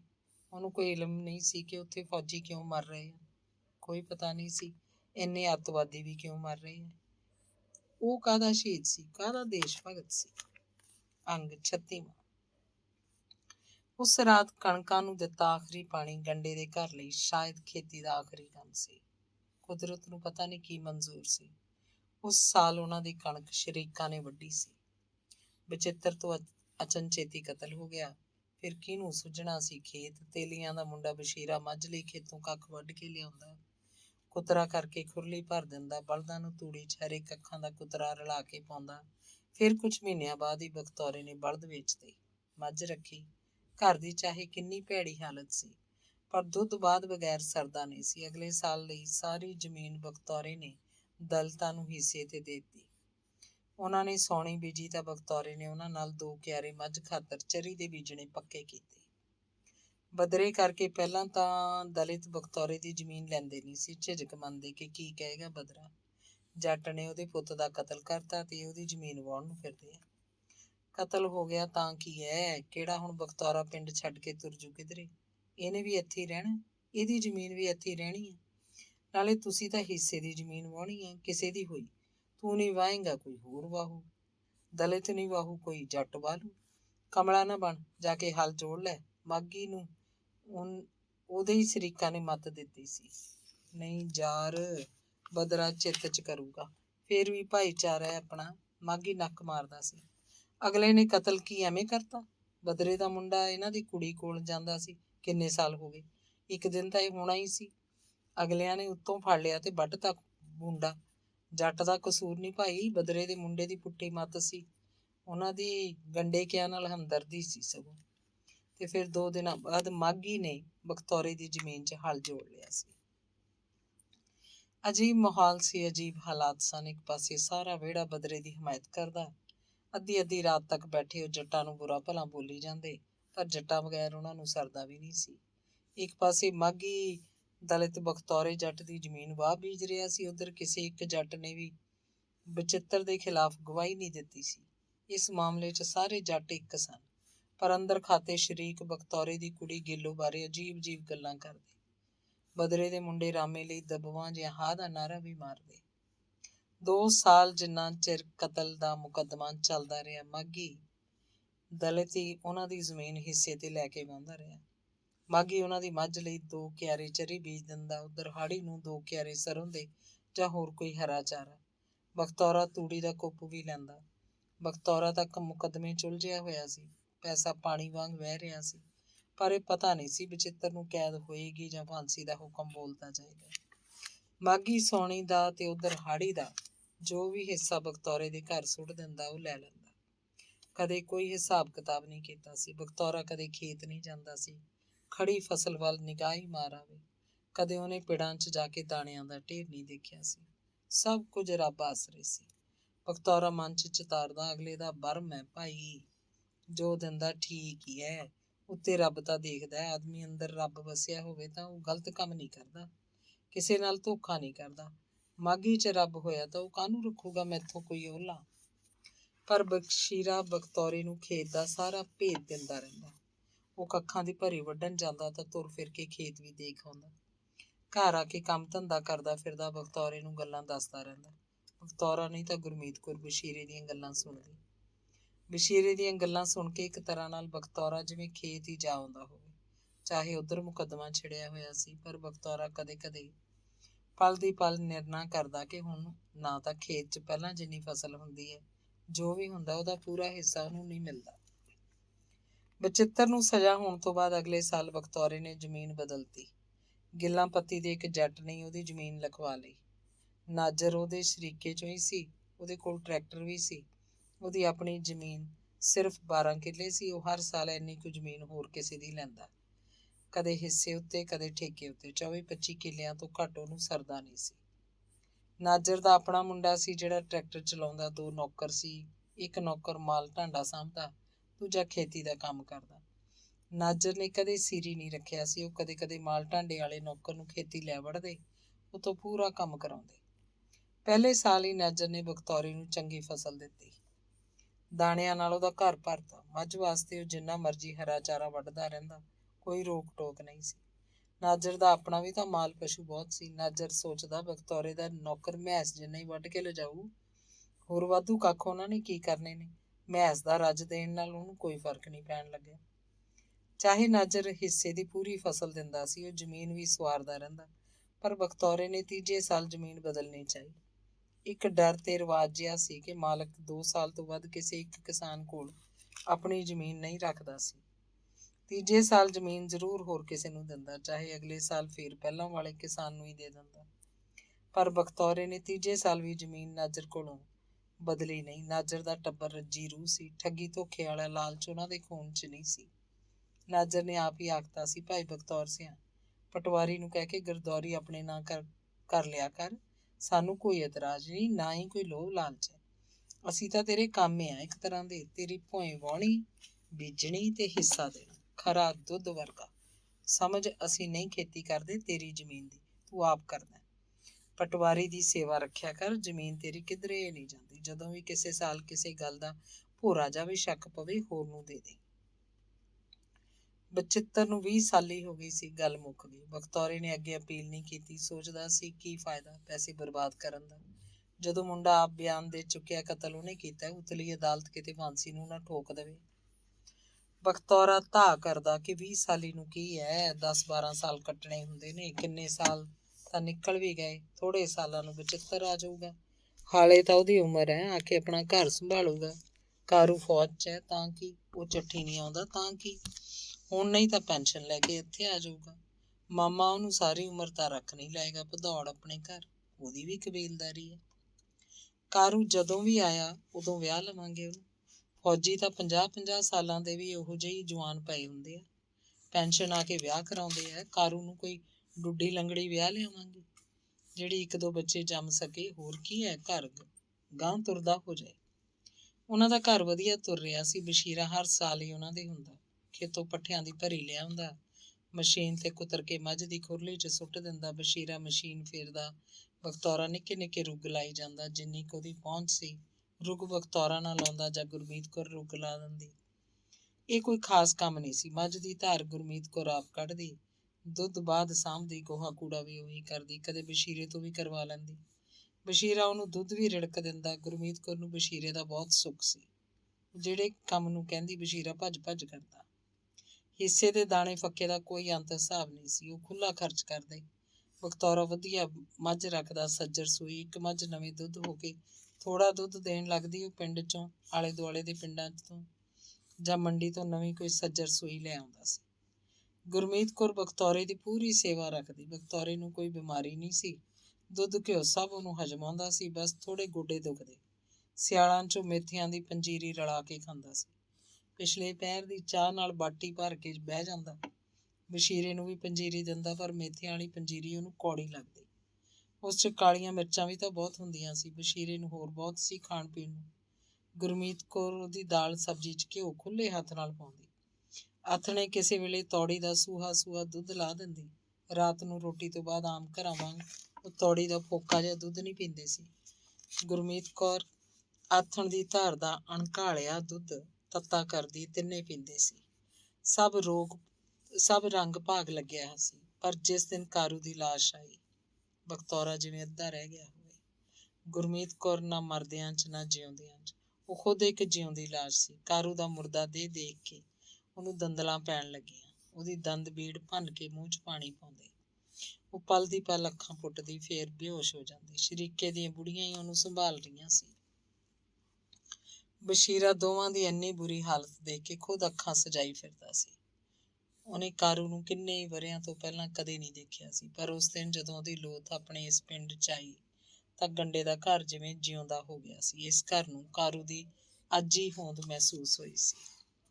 ਫੌਜੀ ਟੁਕੜੀ ਪੁਲਿਸ ਵਾਲਿਆਂ ਤੇ ਅਫਸਰਾਂ ਨੂੰ ਪਿੰਡ ਦੀ ਪੰਚਾਇਤ ਨਹੀਂ ਸਾਂਭਿਆ। ਉਹਨਾਂ ਨੂੰ ਚਾਹ ਪਾਣੀ ਪਿਆਇਆ। ਅਫਸਰ ਕਰਤਾਰ ਸਿੰਘ ਦੀ ਮਾਂ ਨੂੰ ਦਿਲਾਸਾ ਦੇ ਰਹੇ ਸੀ, ਬਖਤੌਰ ਸਿੰਘ ਨੂੰ ਸ਼ਾਬਾਸ਼ ਦੇ ਰਹੇ ਸੀ। ਉਹਦਾ ਪੋਤਾ ਕਰਤਾਰ ਸਿੰਘ ਕਸ਼ਮੀਰ 'ਚ ਦੇਸ਼ ਲਈ ਸ਼ਹੀਦ ਹੋਇਆ। ਗੁਰਮੀਤ ਕੌਰ ਨੂੰ ਤਾਂ ਭਲਾ ਹੋਸ਼ ਹੀ ਕੋਈ ਨਹੀਂ ਸੀ। ਬਖਤੌਰ ਸਿੰਘ ਨੂੰ ਅਫਸਰਾਂ ਦੀ ਗੱਲ ਉੱਕਾ ਸਮਝ ਨਹੀਂ ਸੀ ਆਈ। ਉਹਨੂੰ ਕਾਹਦੀ ਸ਼ਾਬਾਸ਼ ਸੀ? ਕਾਰੂ ਨੂੰ ਇਹ ਕਿਉਂ ਸ਼ਹੀਦ ਆਖ ਰਹੇ ਸੀ? ਕੋਈ ਖਾਸ ਕਾਰਨ ਹੋਏਗਾ। ਬਚਿੱਤਰ ਨੂੰ ਸੰਗਰੂਰ ਜੇਲ੍ਹ ਵਿੱਚੋਂ ਨਾ ਤਾਂ ਕਾਰੂ ਦੇ ਸੰਸਕਾਰ ਵਾਲੇ ਦਿਨ ਛੁੱਟੀ ਮਿਲੀ, ਨਾ ਉਹਦੇ ਭੋਗ ਤੇ ਉਹ ਆਇਆ ਸੀ। ਉਹਨੂੰ ਪਹਿਲਾਂ ਵੀ ਕਦੇ ਜੇਲ੍ਹ ਵਾਲਿਆਂ ਨੇ ਪਿੰਡ ਨੂੰ ਜਾਣ ਲਈ ਛੁੱਟੀ ਨਹੀਂ ਦਿੱਤੀ ਸੀ। ਭੋਗ ਵਾਲੇ ਦਿਨ ਭਦੌੜ ਵਾਲੇ ਤੇ ਮੌੜਾਂ ਵਾਲੇ ਆਏ ਸੀ।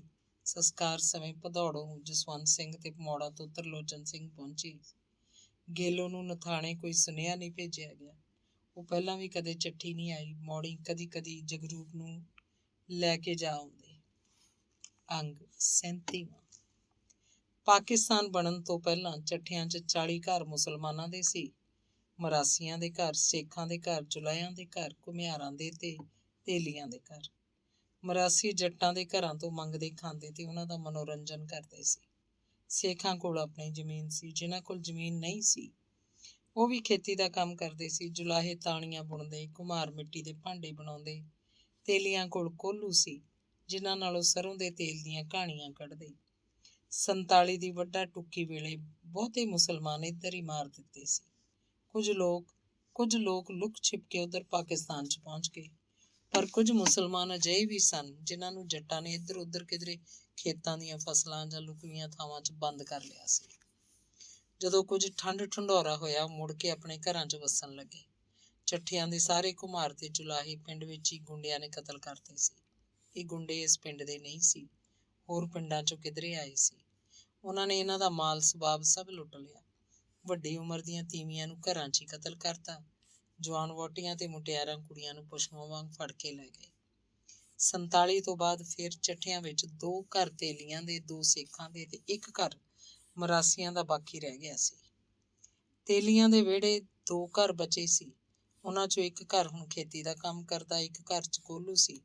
ਖੇਤੀ ਕਰਨ ਵਾਲਾ ਘਰ ਜੱਟਾਂ ਦੀ ਜ਼ਮੀਨ ਹਿੱਸੇ ਤੇ ਲੈ ਕੇ ਵਾਹੁੰਦਾ ਸੀ। ਉਹ 3 ਭਰਾ ਸੀ, 3 ਦੀਆਂ ਬਹੂਆਂ ਸਨ, ਅਗਾਂਹ ਜਵਾਕ ਜੱਲੇ ਸਨ। ਬੁੱਗਾ ਤੇਲੀ ਇਕੱਲਾ ਸੀ, ਇੱਕ ਉਹਦੀ ਘਰ ਵਾਲੀ ਤੇ ਇੱਕ ਮੁੰਡਾ ਬਸ਼ੀਰਾ, ਜਿਹੜਾ ਪਾਕਿਸਤਾਨ ਬਣਨ ਤੋਂ 20 ਸਾਲਾਂ ਬਾਅਦ ਪੈਦਾ ਹੋਇਆ ਸੀ। ਅਸਲ 'ਚ ਗੱਲ ਇਹ ਸੀ ਕਿ ਵੱਡਾ ਟੁੱਕੀ ਵੇਲੇ ਬੁੱਗੇ ਦੀ ਪਹਿਲੀ ਤੀਵੀਂ ਗੁੰਡਿਆਂ ਨੇ ਮਾਰਤੀ। 2 ਕੁੜੀਆਂ ਸੀ, ਉਹਨਾਂ ਨੂੰ ਉਹ ਮੂੰਹ ਬੰਨ੍ਹ ਕੇ ਆਪਣੇ ਨਾਲ ਲੈ ਗਏ। ਇੱਕ ਕੁੜੀ 18 ਸਾਲ ਦੀ ਸੀ, ਦੂਜੀ 15-16 ਸਾਲ ਦੀ। ਤੇ ਫਿਰ ਜਦੋਂ ਅਮਨ ਚੈਨ ਹੋਈ ਤਾਂ ਬੁੱਗੇ ਨੇ ਵਾਪਸ ਕਿੱਧਰੋਂ ਆ ਕੇ ਆਪਣਾ ਘਰ ਦੁਬਾਰਾ ਬੰਨ੍ਹਿਆ। 5-7 ਸਾਲਾਂ ਬਾਅਦ ਹੀ ਉਹ ਇੱਕ ਨਵੀਂ ਤੀਵੀਂ ਕਿੱਧਰੋਂ ਲੈ ਆਇਆ ਸੀ, ਜਿਹਦੀ ਉਮਰ ਉਸ ਵੇਲੇ 28-30 ਸਾਲ ਸੀ। ਉਹ ਤੇਲੀ ਮੁਸਲਮਾਨਾਂ ਦੀ ਧੀ ਸੀ, ਵਿਆਹੀ ਵਰੀ ਸੀ, ਪਰ ਕੋਈ ਜਵਾਕ ਨਹੀਂ ਸੀ। ਉਹਦੇ ਘਰ ਵਾਲੇ ਨੂੰ ਗੁੰਡਿਆਂ ਨੇ ਮਾਰਤਾ ਸੀ। ਆਪ ਉਹਨੂੰ ਕਿਸੇ ਬੁੱਢੇ ਜੱਟ ਨੇ ਘਰ ਵਸਾ ਲਿਆ, ਜਿਹੜਾ ਤਪਦਿਕ ਦਾ ਮਰੀਜ਼ ਸੀ। ਉਹ 5-7 ਸਾਲਾਂ ਬਾਅਦ ਜਦੋਂ ਮਰ ਗਿਆ ਤਾਂ ਬੁੱਗਾ ਉਸ ਔਰਤ ਨੂੰ ਆਪਣੇ ਘਰ ਲੈ ਆਇਆ। ਫਾਤਾ ਮੁੜ ਕੇ ਸੁਹਾਗਣ ਹੋ ਗਈ। ਬੁੱਗਾ ਚਾਹੇ ਉਹ ਤੋਂ ਉਮਰ 'ਚ ਖਾਸਾ ਵੱਡਾ ਸੀ, ਪਰ ਹੱਡਾਂ ਪੈਰਾਂ ਦਾ ਤਕੜਾ ਸੀ। ਉਹਦੇ 'ਚ ਗੱਭਰੂਆਂ ਵਰਗੀ ਜਾਨ ਸੀ। ਉਸ ਫਾਤਾ ਨੇ ਇਸ ਬਸ਼ੀਰੇ ਨੂੰ ਜੰਮਿਆ। ਜਦੋਂ ਬਸ਼ੀਰਾ ਜਵਾਨ ਹੋਇਆ ਤਾਂ ਬੁੱਗਾ ਮਰ ਗਿਆ। ਪਿੱਛੇ ਰਹਿ ਗਈ ਫਾਤਾ ਤੇ ਉਹਦਾ ਮੁੰਡਾ ਬਸ਼ੀਰਾ। ਬਸ਼ੀਰੇ ਨੇ ਕੋਹਲੂ ਦਾ ਕੰਮ ਨਹੀਂ ਕੀਤਾ। ਉਦੋਂ ਤੱਕ ਸ਼ਹਿਰਾਂ 'ਚ ਮਸ਼ੀਨੀ ਕੋਹਲੂ ਆ ਚੁੱਕੇ ਸੀ। ਪਿੰਡਾਂ 'ਚ ਬਲਦ ਵਾਲੇ ਕੋਹਲੂ ਦਾ ਕੰਮ ਕਿਧਰੇ ਕਿਧਰੇ ਰਹਿ ਗਿਆ। ਬੁੱਗਾ ਆਪ ਵੀ ਨਹੀਂ ਚਾਹੁੰਦਾ ਸੀ ਕਿ ਬਸ਼ੀਰਾ ਕੋਹਲੂ ਦਾ ਕੰਮ ਕਰੇ। ਉਹਨੇ ਆਪ ਸਾਰੀ ਉਮਰ ਇਹੀ ਕੰਮ ਕੀਤਾ ਸੀ। ਉਹਦਾ ਤਜਰਬਾ ਸੀ ਵੀ ਤੇਲੀ ਆਪ ਹੀ ਸਾਰਾ ਦਿਨ ਕੋਹਲੂ ਦਾ ਬਲਦ ਬਣਿਆ ਰਹਿੰਦਾ। ਤੜਕੇ ਪੌ ਫੱਟ ਦੇ ਨਾਲ ਹੀ ਬਲਦ ਨੂੰ ਜੋੜ ਲੈਂਦਾ। ਸਾਰਾ ਦਿਨ ਦੇ ਤੇਰੇ ਦੀ ਲੈ ਤੇਰੇ ਦੀ ਇਹ ਕੰਮ ਮੁੱਕਦਾ ਨਹੀਂ ਸੀ। ਹਨੇਰੇ ਹੋਏ ਆਥਣ ਨੂੰ ਉਹ ਬਲਦ ਨੂੰ ਛੱਡਦਾ। ਉਹਨੇ ਚਾਹਿਆ ਸੀ ਬਸ਼ੀਰਾ ਵੀ ਤੇਲੀਆਂ ਦੇ ਦੂਜੇ ਘਰ ਵਾਂਗ ਖੇਤੀ ਦਾ ਕੰਮ ਕਰੇ, ਖੁੱਲ੍ਹਾ ਖਾਵੇ ਪੀਵੇ। ਜਦੋਂ ਬਸ਼ੀਰਾ 12-13 ਸਾਲ ਦਾ ਹੋਇਆ, ਬੁੱਗੇ ਨੇ ਉਹਨੂੰ ਇੱਕ ਜੱਟ ਨਾਲ ਪਾਲੀ ਰਲਾਤਾ। ਸਾਲ ਭਰ ਦੇ ਇਕੱਠੇ ਪੈਸੇ ਲੈ ਲਏ। ਰੋਟੀ ਟੁੱਕ ਜੱਟਾਂ ਦੇ ਘਰ ਦਾ। ਬਸ਼ੀਰਾ ਉਹਨਾਂ ਦੀਆਂ 2 ਮੱਝਾਂ ਤੇ ਹੋਰ ਪਸ਼ੂ ਖੇਤ ਨੂੰ ਲੈ ਜਾਂਦਾ ਸੀ। ਸਾਰਾ ਦਿਨ ਪਸ਼ੂਆਂ ਨੂੰ ਖੇਤ ਦੇ ਵੱਢ 'ਚ ਜਾਂ ਖਾਲਾਂ ਦੀਆਂ ਵੱਟਾਂ ਤੇ ਚਾਰਦਾ ਰਹਿੰਦਾ। ਪਸ਼ੂ ਕੋਈ ਫਸਲ 'ਚ ਜਾ ਵੜਦਾ, ਬਸ਼ੀਰਾ ਕੁੱਟ ਵੀ ਖਾਂਦਾ। ਆਥਣੇ ਆ ਕੇ ਉਹਨਾਂ ਨਾਲ ਹਰੇ ਚਾਰੇ ਦਾ ਕੁਤਰਾ ਕਰਾਉਂਦਾ, ਖੁਰਲੀਆਂ ਸਾਫ਼ ਕਰਦਾ, ਪਸ਼ੂਆਂ ਨੂੰ ਪਾਣੀ ਪਿਆਉਂਦਾ। ਘਰ ਦੇ ਹੋਰ ਨਿੱਕੇ ਮੋਟੇ ਕੰਮ ਵੀ ਉਹ ਤੋਂ ਕਰਾਉਂਦੇ ਰਹਿੰਦੇ। ਉਹਨਾਂ ਦੇ ਬੁੜੇ ਦੀਆਂ ਲੱਤਾਂ ਵੀ ਉਹ ਘੁੱਟ ਦਿੰਦਾ ਸੀ। ਉਹ ਕਈ ਘਰਾਂ ਨਾਲ ਪਾਲੀ ਰਿਹਾ, ਕਿਸੇ ਨਾਲ 2 ਸਾਲ, ਕਿਸੇ ਨਾਲ 3 ਸਾਲ, ਕਿਸੇ ਨਾਲ 1 ਸਾਲ। ਜਦੋਂ ਉਹਨੂੰ ਬਖਤੌਰਾ ਲੈ ਕੇ ਗਿਆ, ਉਹ 17-18 ਸਾਲ ਦਾ ਸੀ। ਉਦੋਂ ਤੱਕ ਤਾਂ ਉਹਨੇ ਹਾਲੀ ਬਣ ਜਾਣਾ ਸੀ। ਪਰ ਬਖਤੌਰੇ ਦੇ ਘਰ ਜਾ ਕੇ ਉਹ ਪਾਲੀ ਬਣਿਆ ਰਿਹਾ। ਪਾਲੀ ਤੋਂ ਗਾਂਹ ਬਸ ਨੌਕਰ ਹੋ ਕੇ ਰਹਿ ਗਿਆ। ਉਹ ਨੌਕਰ ਜਿਹੜਾ ਹਲ ਤੋਂ ਬਿਨਾਂ ਬਾਕੀ ਸਾਰੇ ਕੰਮ ਕਰਦਾ ਹੋਵੇ। ਬਖਤੌਰੇ ਦੇ ਘਰ ਖੇਤੀ ਦਾ ਕੰਮ ਕੋਈ ਨਹੀਂ ਸੀ, ਬਾਕੀ ਸਾਰੇ ਕੰਮ ਸੀ। ਅੰਗ 38ਵਾਂ। ਬਖਤੌਰੇ ਦੇ ਘਰ ਬਸ਼ੀਰਾ ਜਿਹਾ ਟਿਕਿਆ ਕਿ ਬਸ ਫੇਰ ਉਹਨਾਂ ਦਾ ਹੋ ਕੇ ਹੀ ਰਹਿ ਗਿਆ। ਹਰ ਸਾਲ ਵਿਸਾਖੀ ਲੰਘੀ ਤੋਂ ਬਖਤੌਰਾ ਇਕੱਠੇ ਪੈਸੇ ਬਸ਼ੀਰੇ ਦੀ ਮਾਂ ਫਾਤਾ ਨੂੰ ਫੜਾ ਦਿੰਦਾ। ਉਹ ਸਾਲ ਭਰ ਉਹਨਾਂ ਪੈਸਿਆਂ ਨਾਲ ਹੀ ਆਪਣੇ ਘਰ ਦਾ ਤੋਰਾ ਤੋਰਦੀ ਰਹਿੰਦੀ। ਕੱਲੀ ਜਾਨ ਸੀ, ਤੜਕੇ ਰੋਟੀ ਲਾ ਲੈਂਦੀ, ਆਥਣੇ ਰੋਟੀ ਲਾ ਲੈਂਦੀ। ਚਾਹ ਖਾਤਰ ਬੱਕਰੀ ਸੀ, ਬੱਕਰੀ ਦਾ ਦੁੱਧ ਤੋਂ ਕੱਲੀ ਤੋਂ ਮੁੱਕਦਾ ਨਹੀਂ ਸੀ। ਹੋਰ ਉਹਦਾ ਕਾਹਦਾ ਖਰਚ ਸੀ? ਕੋਈ ਸਾਕ ਸਕੀਰੀ ਨਹੀਂ ਸੀ। ਜਿੱਥੇ ਉਹਨੇ ਕਦੇ ਜਾਣਾ ਹੁੰਦਾ, ਬਸ ਪਿੰਡ 'ਚ ਜ਼ਰੂਰ ਆਉਣ ਜਾਣ ਸੀ। ਕਈ ਘਰਾਂ ਨਾਲ ਉਹਦਾ ਦੁੱਖ ਸੁੱਖ ਸਾਂਝਾ ਸੀ। ਜੱਟਾਂ ਦੇ ਕਈ ਘਰ ਉਹਦੀ ਇੱਜ਼ਤ ਕਰਦੇ ਸੀ। ਉਹਦੇ ਵੱਲ ਪਿੰਡ ਦਾ ਕੋਈ ਆਦਮੀ ਕਦੇ ਮਾੜੀ ਨਿਗਾਹ ਨਾਲ ਨਹੀਂ ਝਾਕਦਾ ਸੀ। ਅਜਿਹਾ ਪ੍ਰਭਾਵ ਬੁੱਗੇ ਤੇਲੀ ਦਾ ਸੀ। ਬੁੱਗਾ ਫਕੀਰਾਂ ਜਿਹਾ ਆਦਮੀ ਸੀ, ਹਰ ਇੱਕ ਦੀ ਆਣ ਇੱਜ਼ਤ ਦਾ ਸੀਰੀ। ਉਹਦੇ ਕੋਲ ਜੱਟਾਂ ਦੀਆਂ ਜਵਾਨ ਕੁੜੀਆਂ ਰੂਹ ਪਨਵਾਣ ਆਉਂਦੀਆਂ, ਬਹੂਆਂ ਕਹਾਣੀ ਕਢਵਾ ਕੇ ਲਿਜਾਂਦੀਆਂ। ਸਭ ਨੂੰ ਉਹ ਪੁੱਤ ਧੀਏ ਧੀਏ ਕਰਦਾ ਰਹਿੰਦਾ ਸੀ। ਬਸ਼ੀਰਾ ਜਿਸ ਦਿਨ ਤੋਂ ਬਖਤੌਰੇ ਨਾਲ ਸੀ, ਉਹਦਾ ਰੋਟੀ ਟੁੱਕ ਉਹਨਾਂ ਨਾਲ ਹੀ ਸੀ। ਕੱਪੜੇ ਵੀ ਉਹੀ ਸਿਲਵਾ ਕੇ ਦਿੰਦੇ। 2 ਸਾਲਾਂ ਬਾਅਦ ਉਹ ਰਾਤ ਨੂੰ ਵੀ ਬਖਤੌਰੇ ਦੇ ਘਰ ਹੀ ਸੌਣ ਲੱਗ ਪਿਆ। ਬਖਤੌਰਾ ਹਮੇਸ਼ਾ ਬੈਠਕ 'ਚ ਪੈਂਦਾ। ਗਰਮੀਆਂ 'ਚ ਬੈਠਕ ਤੋਂ ਬਾਹਰ ਮੰਜਾ ਕੱਢ ਲੈਂਦਾ। ਗੁਰਮੀਤ ਕੌਰ ਵਰਾਂਡੇ 'ਚ ਹੁੰਦੀ। ਬਹੁਤੀ ਗਰਮੀ ਹੁੰਦੀ ਤਾਂ ਵਰਾਂਡੇ ਤੋਂ ਥੋੜਾ ਬਾਹਰ ਮੰਜਾ ਕਰ ਲੈਂਦੀ। ਬਸ਼ੀਰਾ ਵਿਹੜੇ 'ਚ ਹੀ ਕਿਧਰੇ ਹਵਾ ਹਾਰੇ ਮੰਜਾ ਡਾਹ ਲੈਂਦਾ, ਰੱਬ ਦਾ ਸ਼ੁਕਰ ਕਰਦਾ। ਸਿਆਲਾਂ 'ਚ ਬਖਤੌਰੇ ਦਾ ਬੈਠਕ 'ਚ ਪੱਕਾ ਡੇਰਾ ਸੀ। ਬੈਠਕ ਸੀ ਵੀ ਡੱਬੇ ਵਰਗੀ। ਬਾਰ ਲਾ ਕੇ ਉਹ ਰਜਾਈ 'ਚ ਵੜ ਜਾਂਦਾ। ਕਿਧਰੋਂ ਵੀ ਕੋਈ ਠੰਡੀ ਹਵਾ ਨਹੀਂ ਸੀ ਆਉਂਦੀ। ਗੁਰਮੀਤ ਕੌਰ ਅੰਦਰ ਸਬਾਤ 'ਚ ਹੁੰਦੀ। ਬਸ਼ੀਰਾ ਵਰਾਂਡੇ 'ਚ ਪੈ ਜਾਂਦਾ। ਵਰਾਂਡਾ ਚਾਹੇ ਖੁੱਲ੍ਹਾ ਬਾਰਾ ਸੀ, ਪਰ ਸਿਆਲਾਂ 'ਚ ਉਹ ਵਰਾਂਡੇ ਦੇ ਬਾਰ ਅੱਗੇ ਬੋਰੇ ਦੀਆਂ ਪੱਲੀਆਂ ਲਟਕਾ ਲੈਂਦੇ। ਇੰਜ ਕਰਨ ਨਾਲ ਠੰਡ ਅੰਦਰ ਵਰਾਂਡੇ 'ਚ ਘੱਟ ਵੜਦੀ। ਬਖਤੌਰਾ ਕਦੇ ਕਦੇ ਹੱਸਣ ਲੱਗਦਾ। ਓਏ ਕੰਜਰ ਦਿਆ ਤੇਲੀਆ, ਕਿਉਂ ਠੰਡ 'ਚ ਮਰਦਾ ਹੈ? ਮੇਰੇ ਕੋਲ ਬੈਠਕ 'ਚ ਤੈਨੂੰ ਕੀ ਹੁੰਦਾ ਓਏ?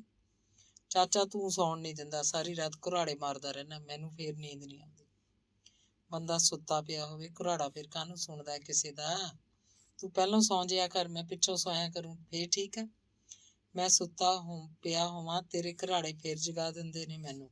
ਮੁੜ ਕੇ ਨੀਂਦ ਨਹੀਂ ਆਉਂਦੀ ਤੇਰੇ ਘੁਰਾੜੇ ਵੀ। ਚਾਚਾ ਬਸ ਛੱਡ ਦੇ ਗੱਲਾਂ, ਜਿਵੇਂ ਊਠ ਅੜਾਂਦਾ ਹੋਵੇ।